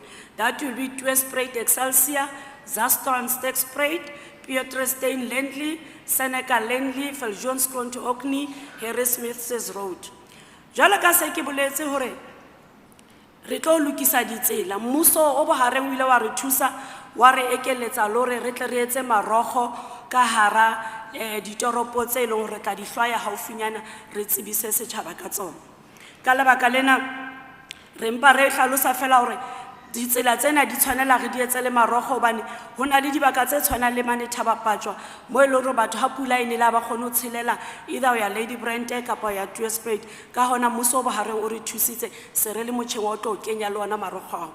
We continue to value the significance of the upkeeping and maintenance of our gravel roads across the board, and we have allocated 150 million in the 2023-24 financial year for the re-graveling and blading per district.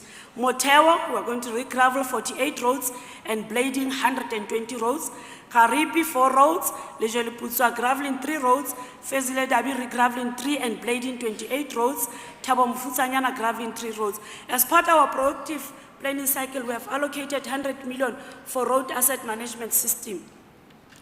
On our speaker, on transport operations, in the plan to provide improved public transport service with easy and convenient access and mobility for commuters residing in previously secluded areas, the department continues to oversee the contractual obligation of subsidized bus services funded through the public transport operations.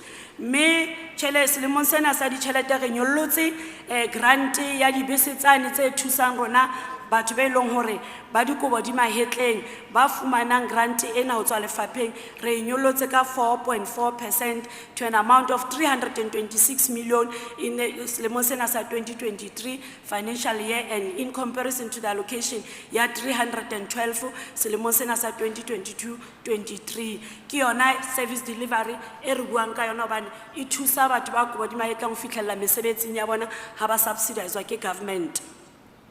Re na le program ena e re bitsang Shova Kalula. Le yona re tlo fana ka di-bicycle tse 600 tse tlo thusang bana le batho bana ba sebetsang hole le mahae mono haholo batho ba rona ba mapolasing ho reduce le ho tsamaya ka maoto ha rona. Ha ba sebetsi ba dipolasing. The department, through the establishment of various transport forums, continues to support municipalities to assist in developing transport plans that are sustainable and promote the development of integrated transport system and infrastructure.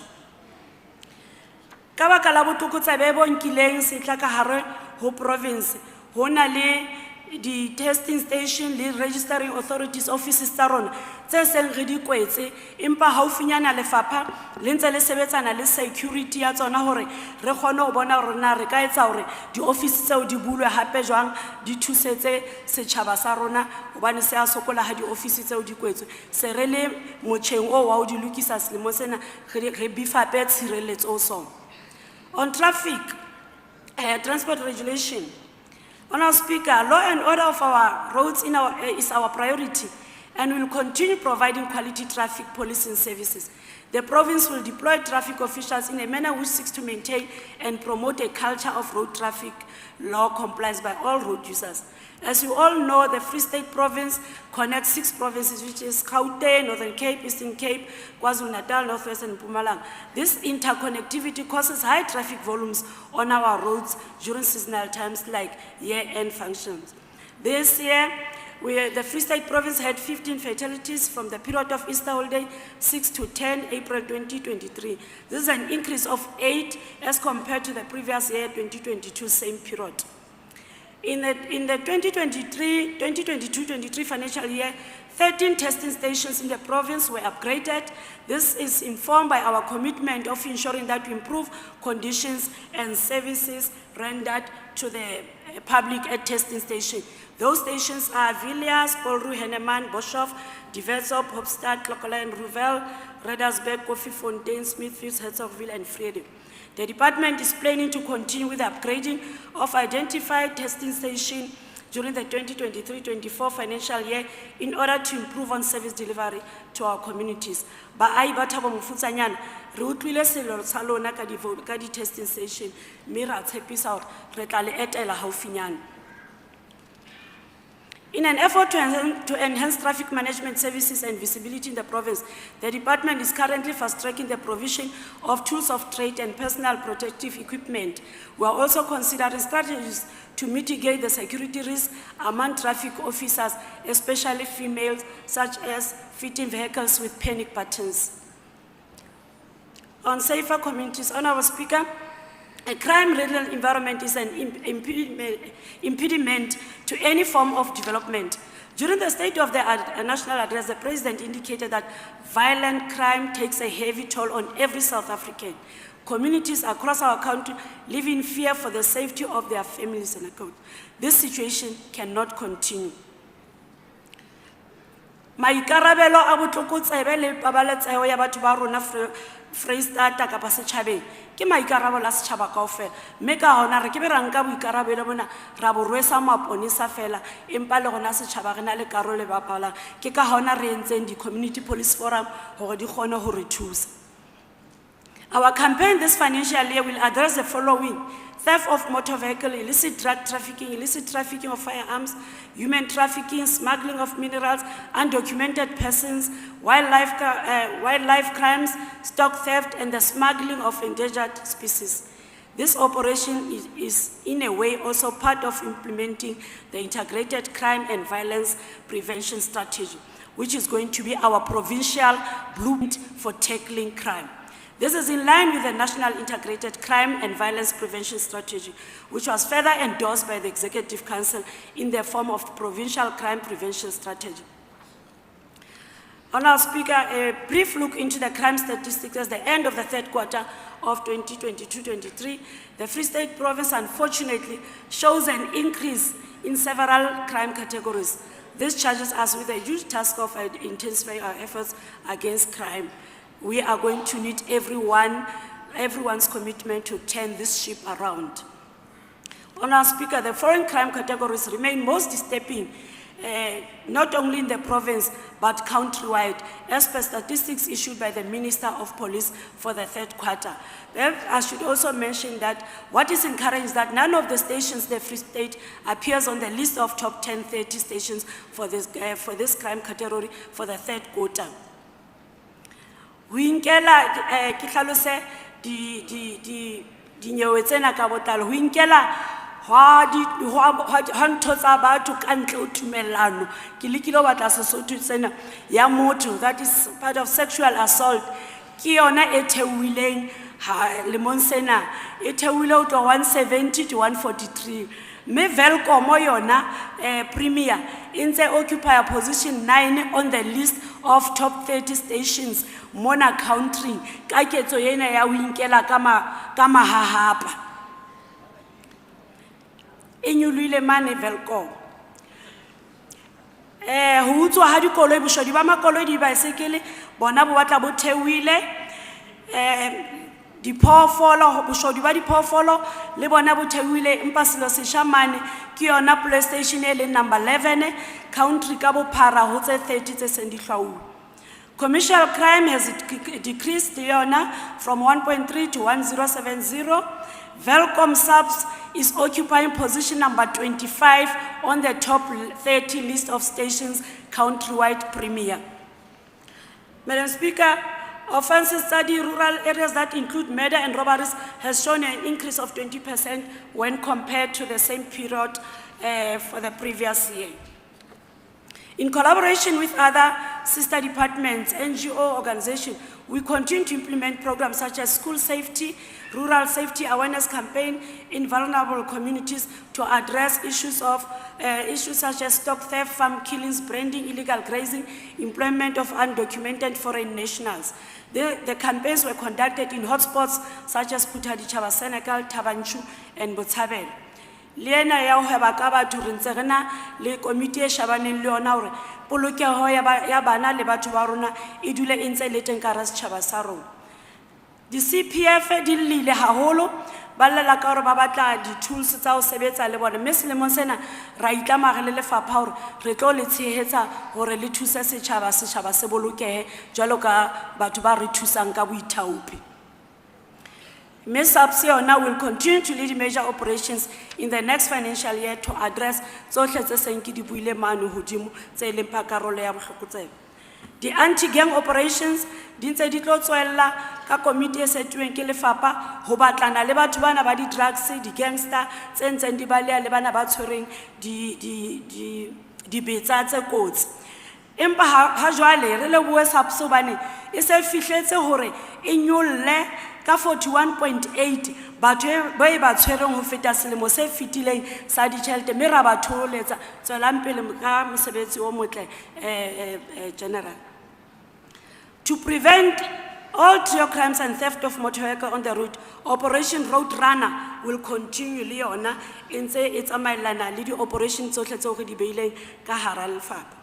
The department remains deliberate in contributing to the National Strategic Plan on GBVF Priority 3, which is about protection, safety, and justice. The department's main contribution in the fight against GBVF is through ensuring police strict adherence to Domestic Violence Act and to ensure that there are functional victim-friendly rooms at all 120 police stations in order to avoid secondary victimization. Mere motlotlo ka those police stations tse seng di retseditse dintlo tseno tse leng hore di dula di thoba batho maikutlo pele bosiu ba robaletse mono, mme se retetse di police station tse ngata re bone mosebetsi o motle o ba seng ba o entse.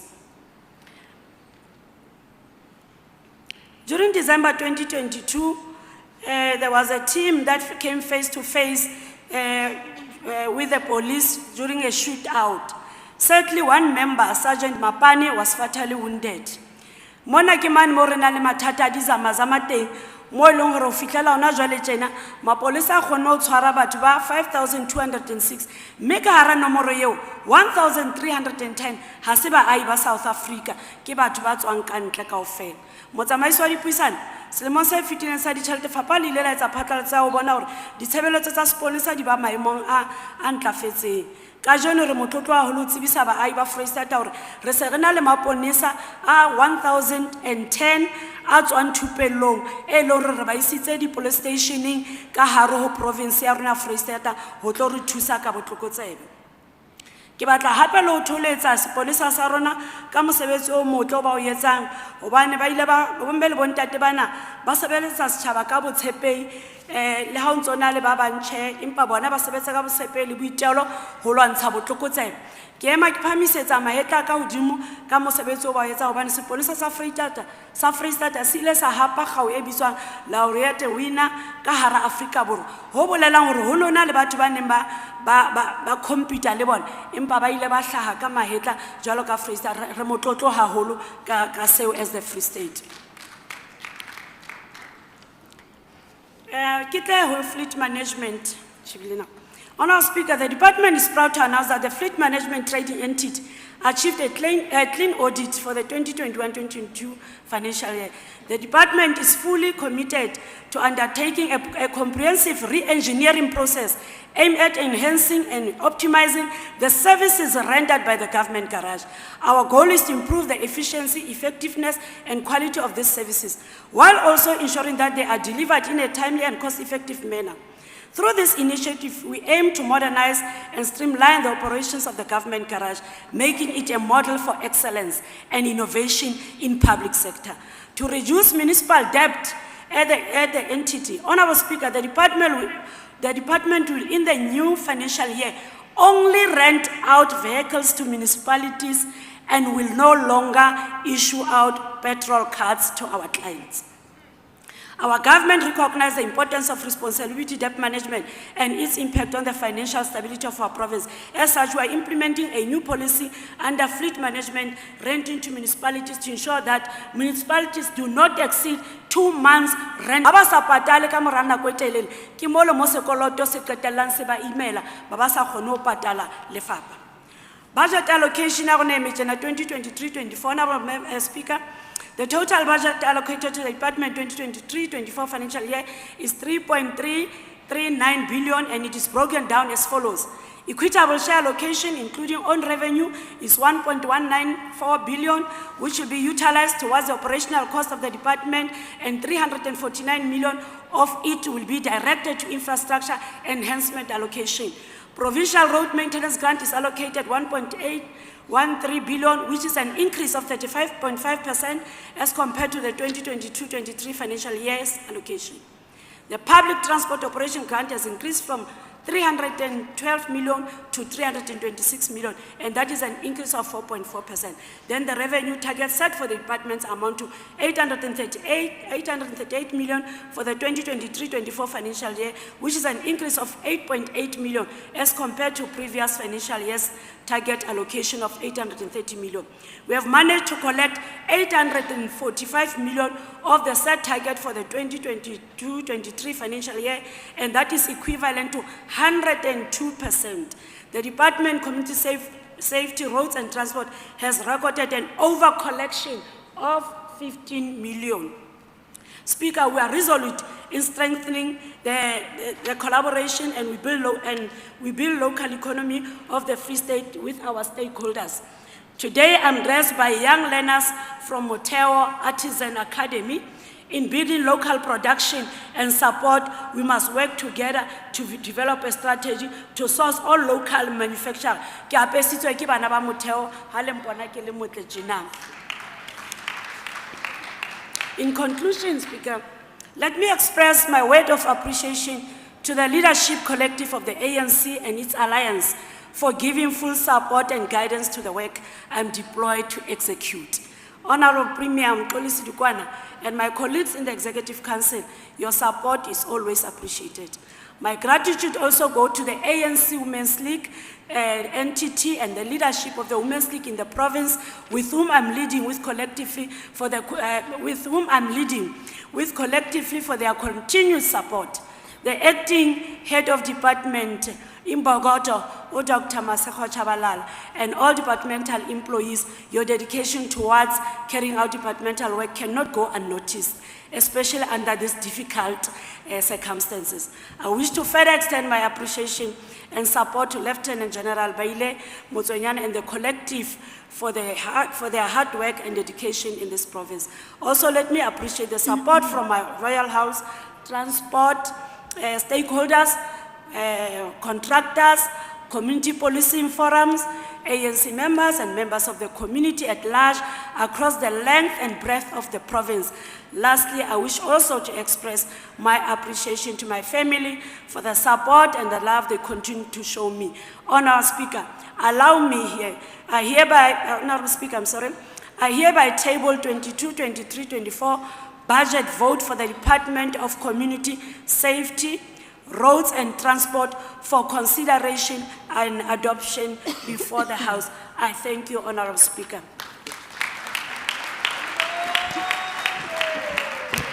Thank you, Honourable MEC. We now proceed to debates, and Honourable, the Chairperson of the committee, Mem Leleki, may address the House.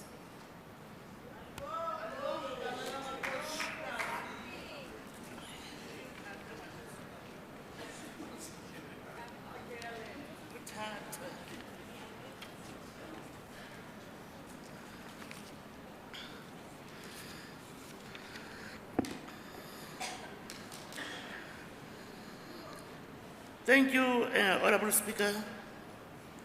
Greetings to Honourable Speaker, Honourable Sifuba, Honourable Deputy, Honourable Lucima Pena, the Premier of the Free State, Honourable Nkosi, members of Provincial Legislature, members of Executive Council together with their HOD, the DG, Executive Mayor, mayors, speakers and municipal managers, traditional leaders, distinguished guests and esteemed guests, to Madam Chabasis. Honourable Speaker, when our forebears met to adopt the Freedom Charter at Clipton in 1955, they have, amongst others, declared that all shall be free to travel without restrictions from countryside to town, from province to province, from South Africa to abroad.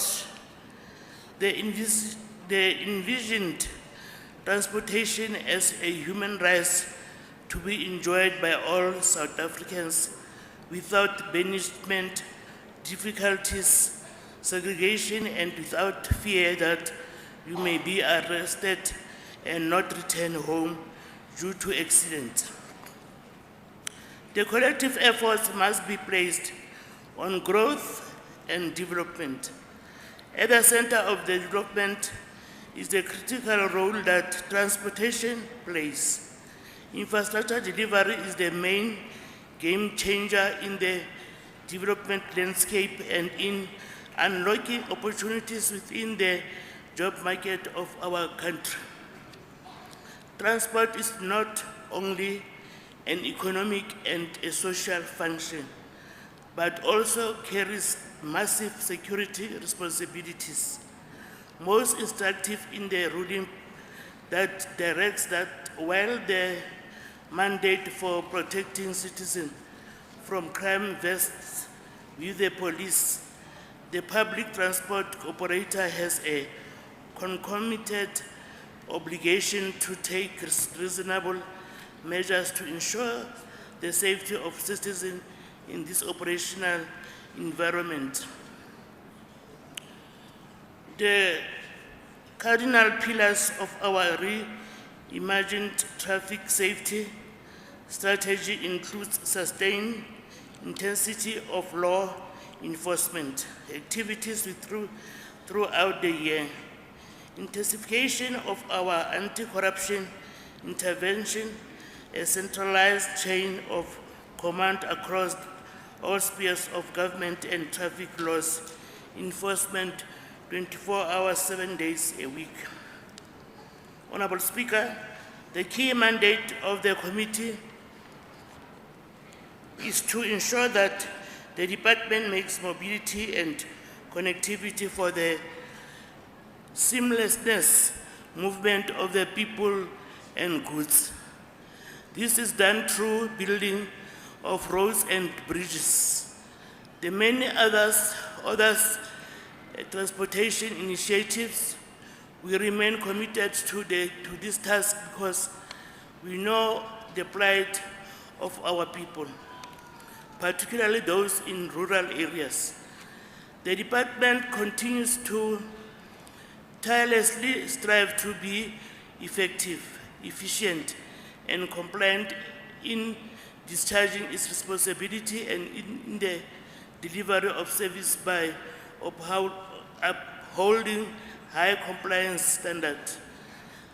To that effect, the department introduced and implemented a number of initiatives to improve the revenue collection for the province by, number one, procuring and replacing testing equipment. Number two, increasing staff capacity to improve service delivery. Number three, the benchmarking of motor vehicle license taxes tariffs. Number four, expenditure allocation for traffic management, wides, fleet security, management lane, transport and unauthorized expenditure. Last one, notwithstanding the negative economic growth during the year under review, which reduced the amount of fiscal resources available to fulfill all service delivery mandated, the Department of Police, Roads and Transport managed to create the maximum impact with available resources.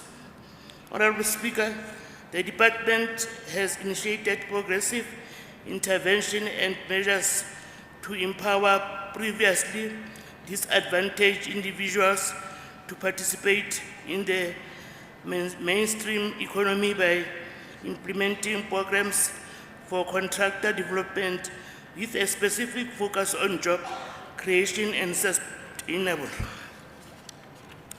development. CDP contractors were subcontracted on major road projects, which they received 30% of the project value. CDPs were also incorporated in maintenance projects, for example, path work, road sign, and grass cutting. The department has maintained the provision of support to the Provincial Taxi Council to assist with the administration of the council. For the year under review, the department has strengthened support by ensuring that the council accounts for the allocation made to it by submitting reports on the utilization of funds to the department.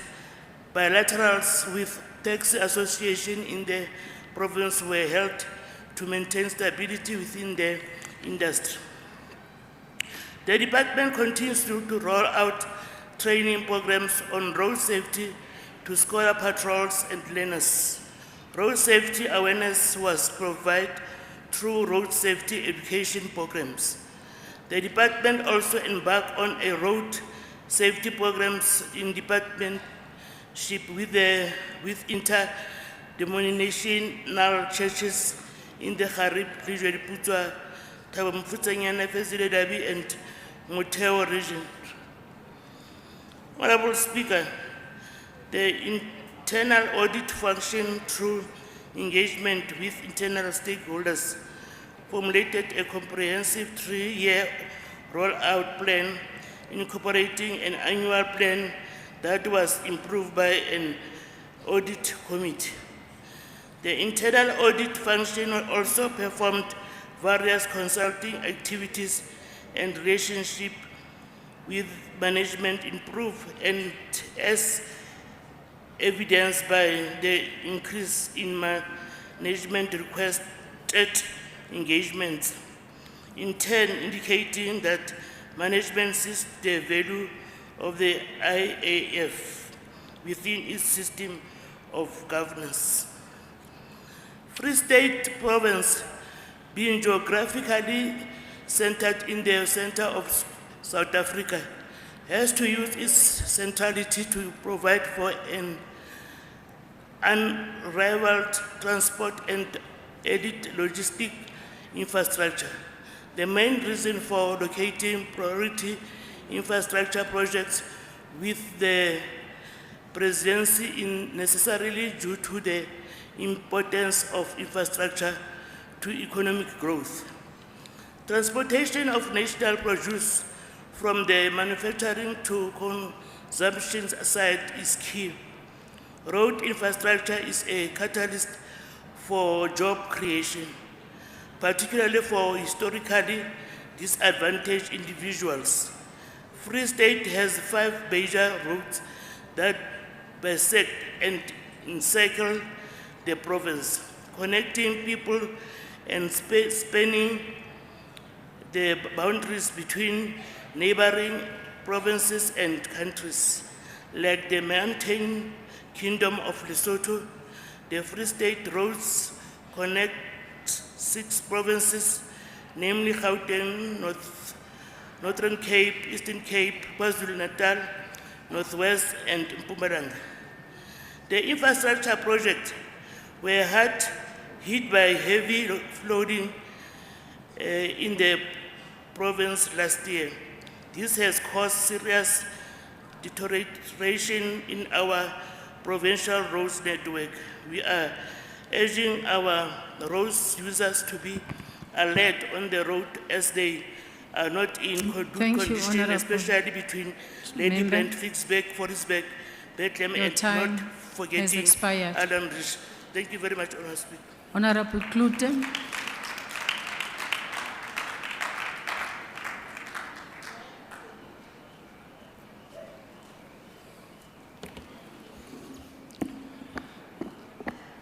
Thank you, Speaker. Maybe I should start with community safety, or previously police, and refer to what Shakespeare said. And he said, "What's in a name?" Now let's see if the new name and the new MEC bring some changes, especially in rural safety, stock and cable theft. These are issues we need to attend to. Ons hoop die nuwe besemvee skoon, Speaker. But this is reality the new MEC will face. 29 billion rand. 29 years later, and the Free State needs 29 billion rand to fix our roads. That's according to a written response to the Portfolio Committee. Ironic, 29 billion rand, 29 years. That's 75% of the total budget of the provincial government for this financial year. Now let's say we continue with the budget allocations as it is currently. It will take us 13 years to fix our roads. So it's 29 billion divided by the current 2.2 for transport infrastructure. It's 13 years. So purely on the numbers, our road networks are in serious trouble, Speaker. And yes, let's look at the R76 Kroonstad-Steynsrus project, which came to another halt recently. Een kontrakteur plus 12 subcontracteurs en hulle kry dit eenvoudig nie reg om die projek af te handel nie.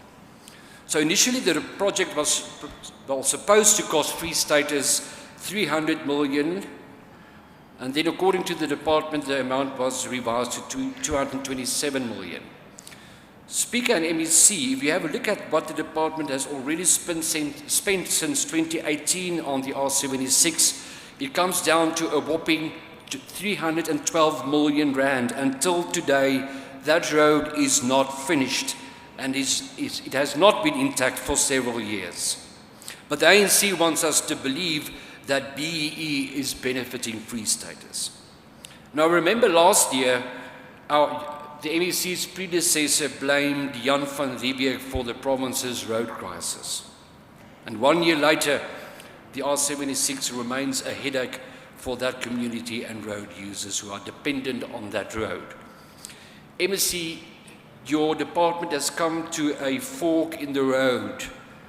The question is, which way will you take? Will you continue to appoint contractors while your governance potholes, or will you take the road less traveled, where appointments are made on merit and not based on political connections? Your predecessors were not able to do that, will you? Thank you, Speaker. Honorable Mashinini.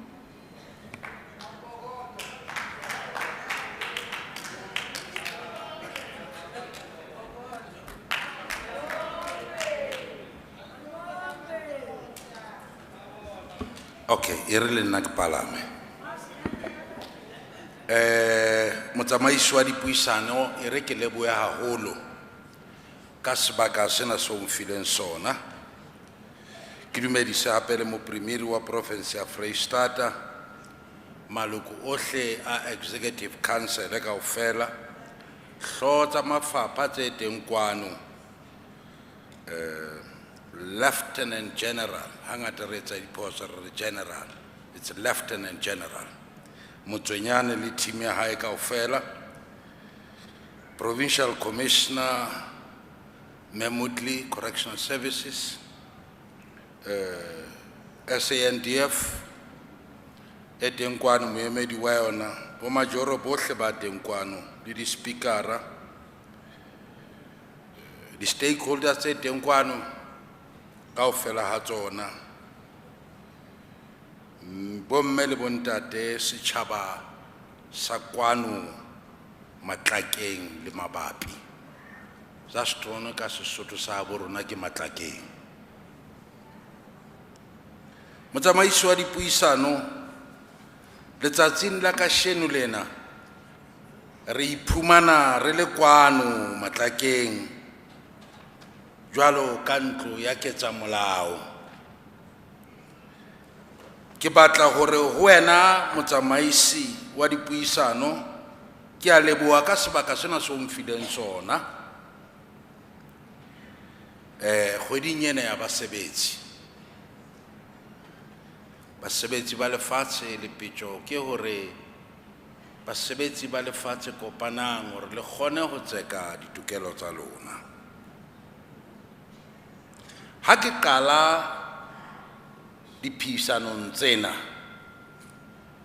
ke batla hore ke bontshe letona la ka le kgabane hore ke tshehetsa ditekanyetso tsa hao, mme ke tlo bontsha ka ho otloloha hore na ke hobaneng ke tshehetsa ditekanyetso tsena. Ke kgethile hore ke bua sekgowa, ke bua Sesotho sena sa haeso, hore ha re phisana mona o tlo nkutlwa hantle hore na nna ke reng. Ya pele ke batlang ho qala ho mamiella hodima yona ke tsena tseo letona le di otlileng ka bokgabane le boqhetseke bo boholo ha ne a bua ka ditekanyetso tsa hae. Mme ke tle ntlheng ena ya twantsho ya bosenyi ka hara province ya Freistata. Wa tseba letona laka ntho e tla etsa hore o fihlelle ditakatso le ditabatabelo tsa hao ke hore ha ho na le moo sa tsamaeng hantle o eme ka maoto o re yena taba ke tlo e lokisa hore e loke. Ha ke batle hore o etse diphoso le moo sa lokang teng ebe o tla ema hore ho lokile. Ha o sa loka o eme hore mona ha wa loka ke tlo ema ka maoto ke lokise. Mme taba yena ya bosenyi ka sekgowa kapa sejatlapi ho thuwa ke crime. O bontshitse moo buang teng, mme ke a tshehetsa taba eo ya hore o sebetsa mmoho le sepolesa sa Afrika Borwa haholo le setjhaba. Ha hona tsela eo re ka hlolang crime kapa bosenyi ka hara Afrika Borwa ha re sa sebetse le setjhaba. There's no way. Ha eyo tseleng jwale. Ena ke phephetso ya setjhaba ka kakaretso hore re tlamehile re sebetse mmoho. Mme letona o sa buile hore yena o tloa boemong ba hae o ikemiseditse hore a sebetse le setjhaba. Re opela matsoho letona laka. Yeno he yona e nepahetse. O bontshitse hape hore ya tse ding tsa dintho tseo o tla mo di sebedisa hore o lwantshe ntwa ena ya bosenyi ke ka programa yena ya Operation Phethisa Molao. General Operation Phethisa Molao. Re tle re hlwaole ntho ena ya hore Afrika Borwa ha o tluwa ntlheng ena ya ho se sekele molao tsebe, motho o batla ho iketsetsa seo a se ratang. South Africa is not a banana republic. Tshwantse kaofela ha rona re sekehele molao tsebe, mme o so entse phephetso eno ya hore ka programa ena ya Phethisa Molao ke o etsa bonnete ba hore ditlolo molao tsena tse tshwanang ke tla bua ka tsona kae re tsebe ho di kopanela ka le setjhaba mme re di otle. O bontshitse hape hore wa bona ena ke batla ho ibua motsamaiso wa dipuisano. Ha ke tsebe ke ba bakae ba boneng ditekanyotsong tsa hao letona la ka hore o bontshitse hore province o e eteletseng pele e tshwere maemo a boraro ho lwantsheng crime ka hara Afrika Borwa. E ka mora Mpumalanga le Northern Cape. Jwale ha ke re ke a sheba ke ebe maemo a hlaha kae. Jwale wa betso wa bontsha hore station sentseng e le tlhoka boroko ho wena ke sane sa Welkom. A ke re tsholo jwalo mme wa ka. Ho bolelang hore o kenya matla o sebetsana le taba eno ya bosenyi sebakeng sane sa Welkom. Well done. Proceed with that and deal with the situation in Welkom so that setjhaba sa Welkom se kgone ho phuthuluwa hobane o so bonne mo leng o be ko kae ene ditekanyetso tsa hao o di kenya hona moo. Nna ke re opela diatla o etse jwalo mme. Jwale ke fete ke re ke la ka sheba ha ke hatanyane mona wa tseba ka matsatsi ohle re a bolellwa mona hore ha o batla ho bona moo ho seyetswang teng o tla utlwa wena tshelela ka mane ka provinseng ya Western Cape. Jwale ka sheba hore na ha re tla ntlheng ena ya twantsho ya botlokotsebe ebe sebaka sena sa Western Cape se sebetsa jwang ha se hlahelle ebile e re go bontshe ke sona se ka udimodimo mane Cape Town police station ke yona e ka udimodimo ha o tluwa ditlolong tsa molao. Jwale comparison ka ha o di kopanya mo di kopanya jwang mona le ha o ntso sena ditjhelete tse lekaneng empa o leka ka hohle hore o tshware number 3 and the next time we number 2 le number 1. Jwale re nne re bue mona re inanathe re bolele re a pheisa empa ha o shebuwa dipalopalo ho bo fumantsha hore wena o tsamaya pele qoba mama tswela pele. Ya tse ding tsa dibaka tseo di bontshitseng hore ka nnete o kgonne hore o fetole maemo ke ha o tla ntlheng ena ya ho utsuwa ha makoloi Jwale botlokotsebe ha o tluwa ntlheng ya ho utsuwa ha makoloi e theohile ka hara province ya Freistata. Jwale nna ke ye ke re ha motho a etsa hantle kapa a sebeditse le ha ke mo hloile we lehle batho e re a leboha mona teng o sebeditse. Ha ke so utlwe le ka letsatsi motho a ema a re mona o sebeditse. Ha o sebeditse sebetsa e tlere le mohlang o hlaolang hore mona ha wa sebetsa ke tsebe ho utlwa hore na o reng hobane ha ile nnete wa e toba wa e bua ile jwalo. Ho utsuwa ha mehlape ya diphoofolo le yona eo e theohile mme ke a enanela ena ke tlhoka boroko e nngwe hape ka hara batho ba bo rona provinseng ya Freistata mme o so o sebeditse he moo phephetso ke ena ha di dule hona mono kapa di e fatshe ho feta ke yona phephetso me leng teng moo. Jwale re sebetsa mmoho wa pila ho sebetsa mmoho le setjhaba a tla kgona ho di theola. Sexual assault o buile ka tsona le commercial crime ke tsa tse ding tsa di baka tseo o fumantshang hore o sebeditse hantle haholo sebakeng sena. Letona la ka ke batla hore ka hara province ya Freistata nna phephetso ya hao ya hore o sebetsane le di drugs ke a e ananela.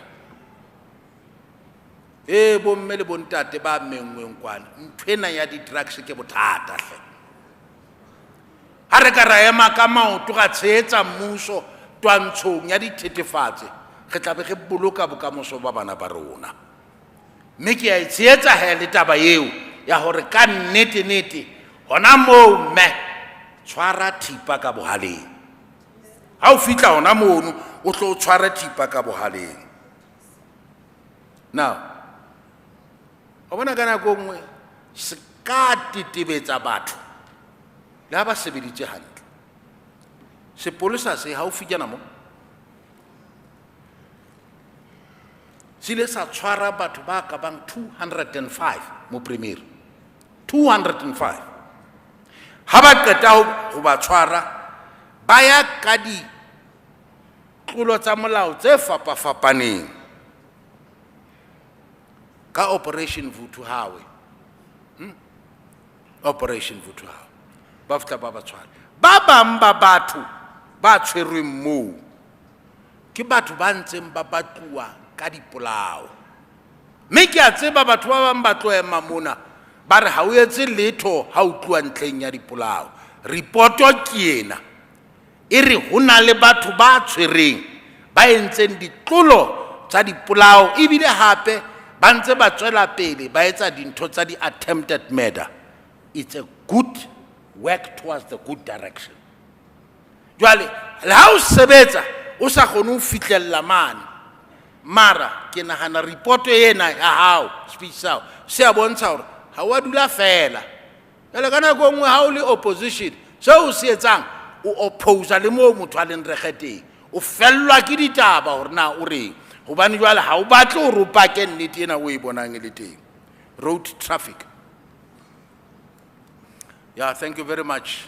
Letona la ka le Khabane ene le tlhoka boroko ka di pitkopo tsa rona le basna ditaba tsa di uniform. Well done. Thank you very much. Sebeditse mme ha di bete. I'm not asking hore bontate ka mona tlamele ba appreciate hobane ne ba bua mehlena ba ha hona le di uniform. Jwale uniform e teng ba thola tu. Jwale nna ke tsebo rena ke ntho tsa mfuta ofeng. Testing station ke a leboha mme. I support that hore o so o shebile le hona mono hore na o tlo etsa jwang. Wa amohela hore maemo ha matle mme o tla kena moo o bone hore na dintho o di etsa jwang. Ke itse how accept the areas tsa weaknesses ke yona ntho e tlo thusa hore o tswele pele eo.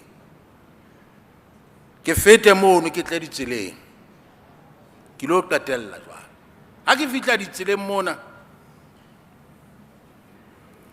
ke nnete e sa patweng hore tsela yane ya Winback to Marquard Makeleketla ha o ya Marquard tsa mo e sheba e topalletse e ntle. Well done. A ke re nakong ya ho feta ho no ho phepetswa ho thuwa tsela eo e mpe. Kasheno lena e lokile. Well done. Tu ho thuleile ho ditu re tshwantse re ope diatla. Botaville re a tseba hore sebaka sane Borokgobane o buile ka bona mo. Bono bo se botle mme o a sebetsa ke tswa mo nna ke ile ka bona. Jwale ha o sebetsa mme rona re a lebo. Jwale nka bua ka ditsela tsena di ngata haholo. Empa ke re mo so sebeditse teng ditseleng ditekanyetso tse o batla ha re phisana mona re o fetetla ya hore o tswela pele. Nna ke re ke a supporta tswela pele hore o tlo kgona ho lokisetsa batho ba borona. E tle re batho ba hanang ba bolele jwale taba ke ena. Ha o sa supporti di budget vote tsena le di debate o batla go batho ba borona ba se ke ba ntshetswa pele. Le khale se mona ke go le ke kra idumela. We will support that. Thank you very much, Speaker. Honorable Kleinhans.